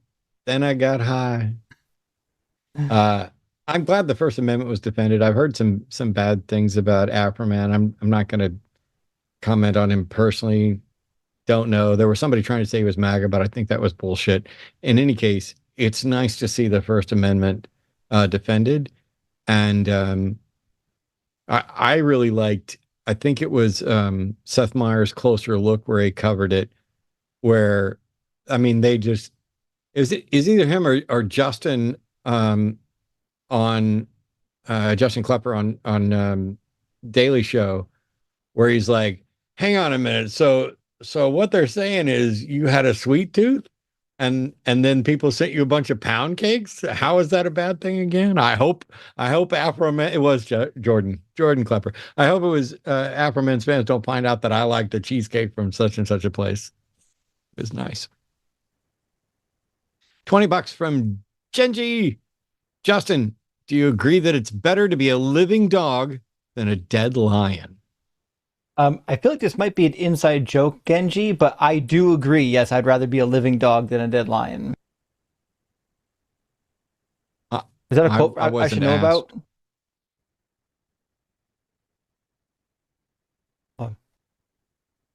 Oh. $20. You should read this one because it's for me. All right, $20 from our friend Genji again. Thank you. Says, Matt, you should know that you were instrumental in getting me out of Christianity into atheism. You led me to pursue a postgraduate education in philosophy and the Bible. The point I started to the point that I started learning biblical Hebrew. That's huge. That is huge. Thank you so much for saying so. I'm glad. I'm glad that you have exceeded any expertise I've ever had and that I had any tiny part of that. So much appreciated. Tov miod. $15. Oh, fuck. More Genji. Sorry, go ahead. Yeah, this one's, so Genji sent one for you, one for me, and this one's for Arden. Arden, I just want to share thanks for producing and being you in these dark times. True. Thank you, Genji. she is the mostest awesomest. Speaking of awesome, 10 more from Detroit Atheist Queen. Hey, Matt. I wish you were coming to Revival of Reason 2, but I'm happy seeing you at NanoCon. NanoCon's going to be a big deal. I mean, I love NanoCon. I love the people that put it on. I've done it several times. I'm coming back to do a full, I've got like a 2-hour evening block set up to do an 1.5-hour magic show followed by some Q&A. I won't be at Revival of Reason. I may be at other things. And if somebody wants me at something else or at Revival of Reason some other time, all they got to do is just ask. I just broke my earbud.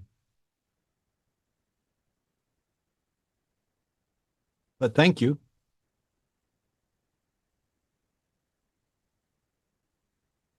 This is yours or mine. I can read it while you're getting your earbud fixed up, though. $10 from the Raven says, I'm here to say butts. That's all. Well, you did say butts. In fact, you got me to say butts now. Live on air. Oh, there it is. The little squishy part of the earbud popped right off. And I think that's the last one. I did just see another one from Genji, but it's 5. And nobody sent in $100 super chat with all the hashtags. You guys have disappointed me. Jimmy comes on these shows and is like, send in another super chat and give me $5 for that and $2 and you guys just load it up. I just asked for one little thing, one little $100 full of super chats, and you guys failed. No, I'm kidding. But we did get a $10 super chat from the Atheist Mechanic. I think it came in after we already finished them. I'll read it. I can see it right here. Also want to jump in on thanking Matt. Hitchens started my deconstruction journey. Then you with the Unholy Trinity, the original, the real ones, pushed me further to think. Now I'm happy to be a part of this community.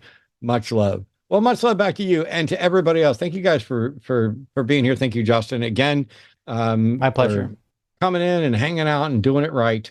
And to Arden for producing, to Dragon for call screening, to all of our moderators, Classia in particular. She knows how I feel. But as always, I mean, no kidding. This is like a little therapy session for me. And it's, in many ways, it is doing nothing but getting better and making me better. And so I'm grateful to all of you for that. Yeah. And if you have complaints, make sure you put them in chat after the live chat's gone. Because, I'll definitely go through and read every comment. No, that's a lie. But we do appreciate the interactions. In the meantime, take care of yourself. Things are going to get different. If you want to buy some goodies, you can go to linemerch.com. You can also like and subscribe and join the channel and get yourself a little green tag and all kinds of stuff. You can go to patreon.com/calltheline to support us there. But the best thing you can do to support, genuinely, is to be here, participate, and spread the word so that we get better callers and have better conversations so more people can learn more things about how to interact the best with reality. See you next time.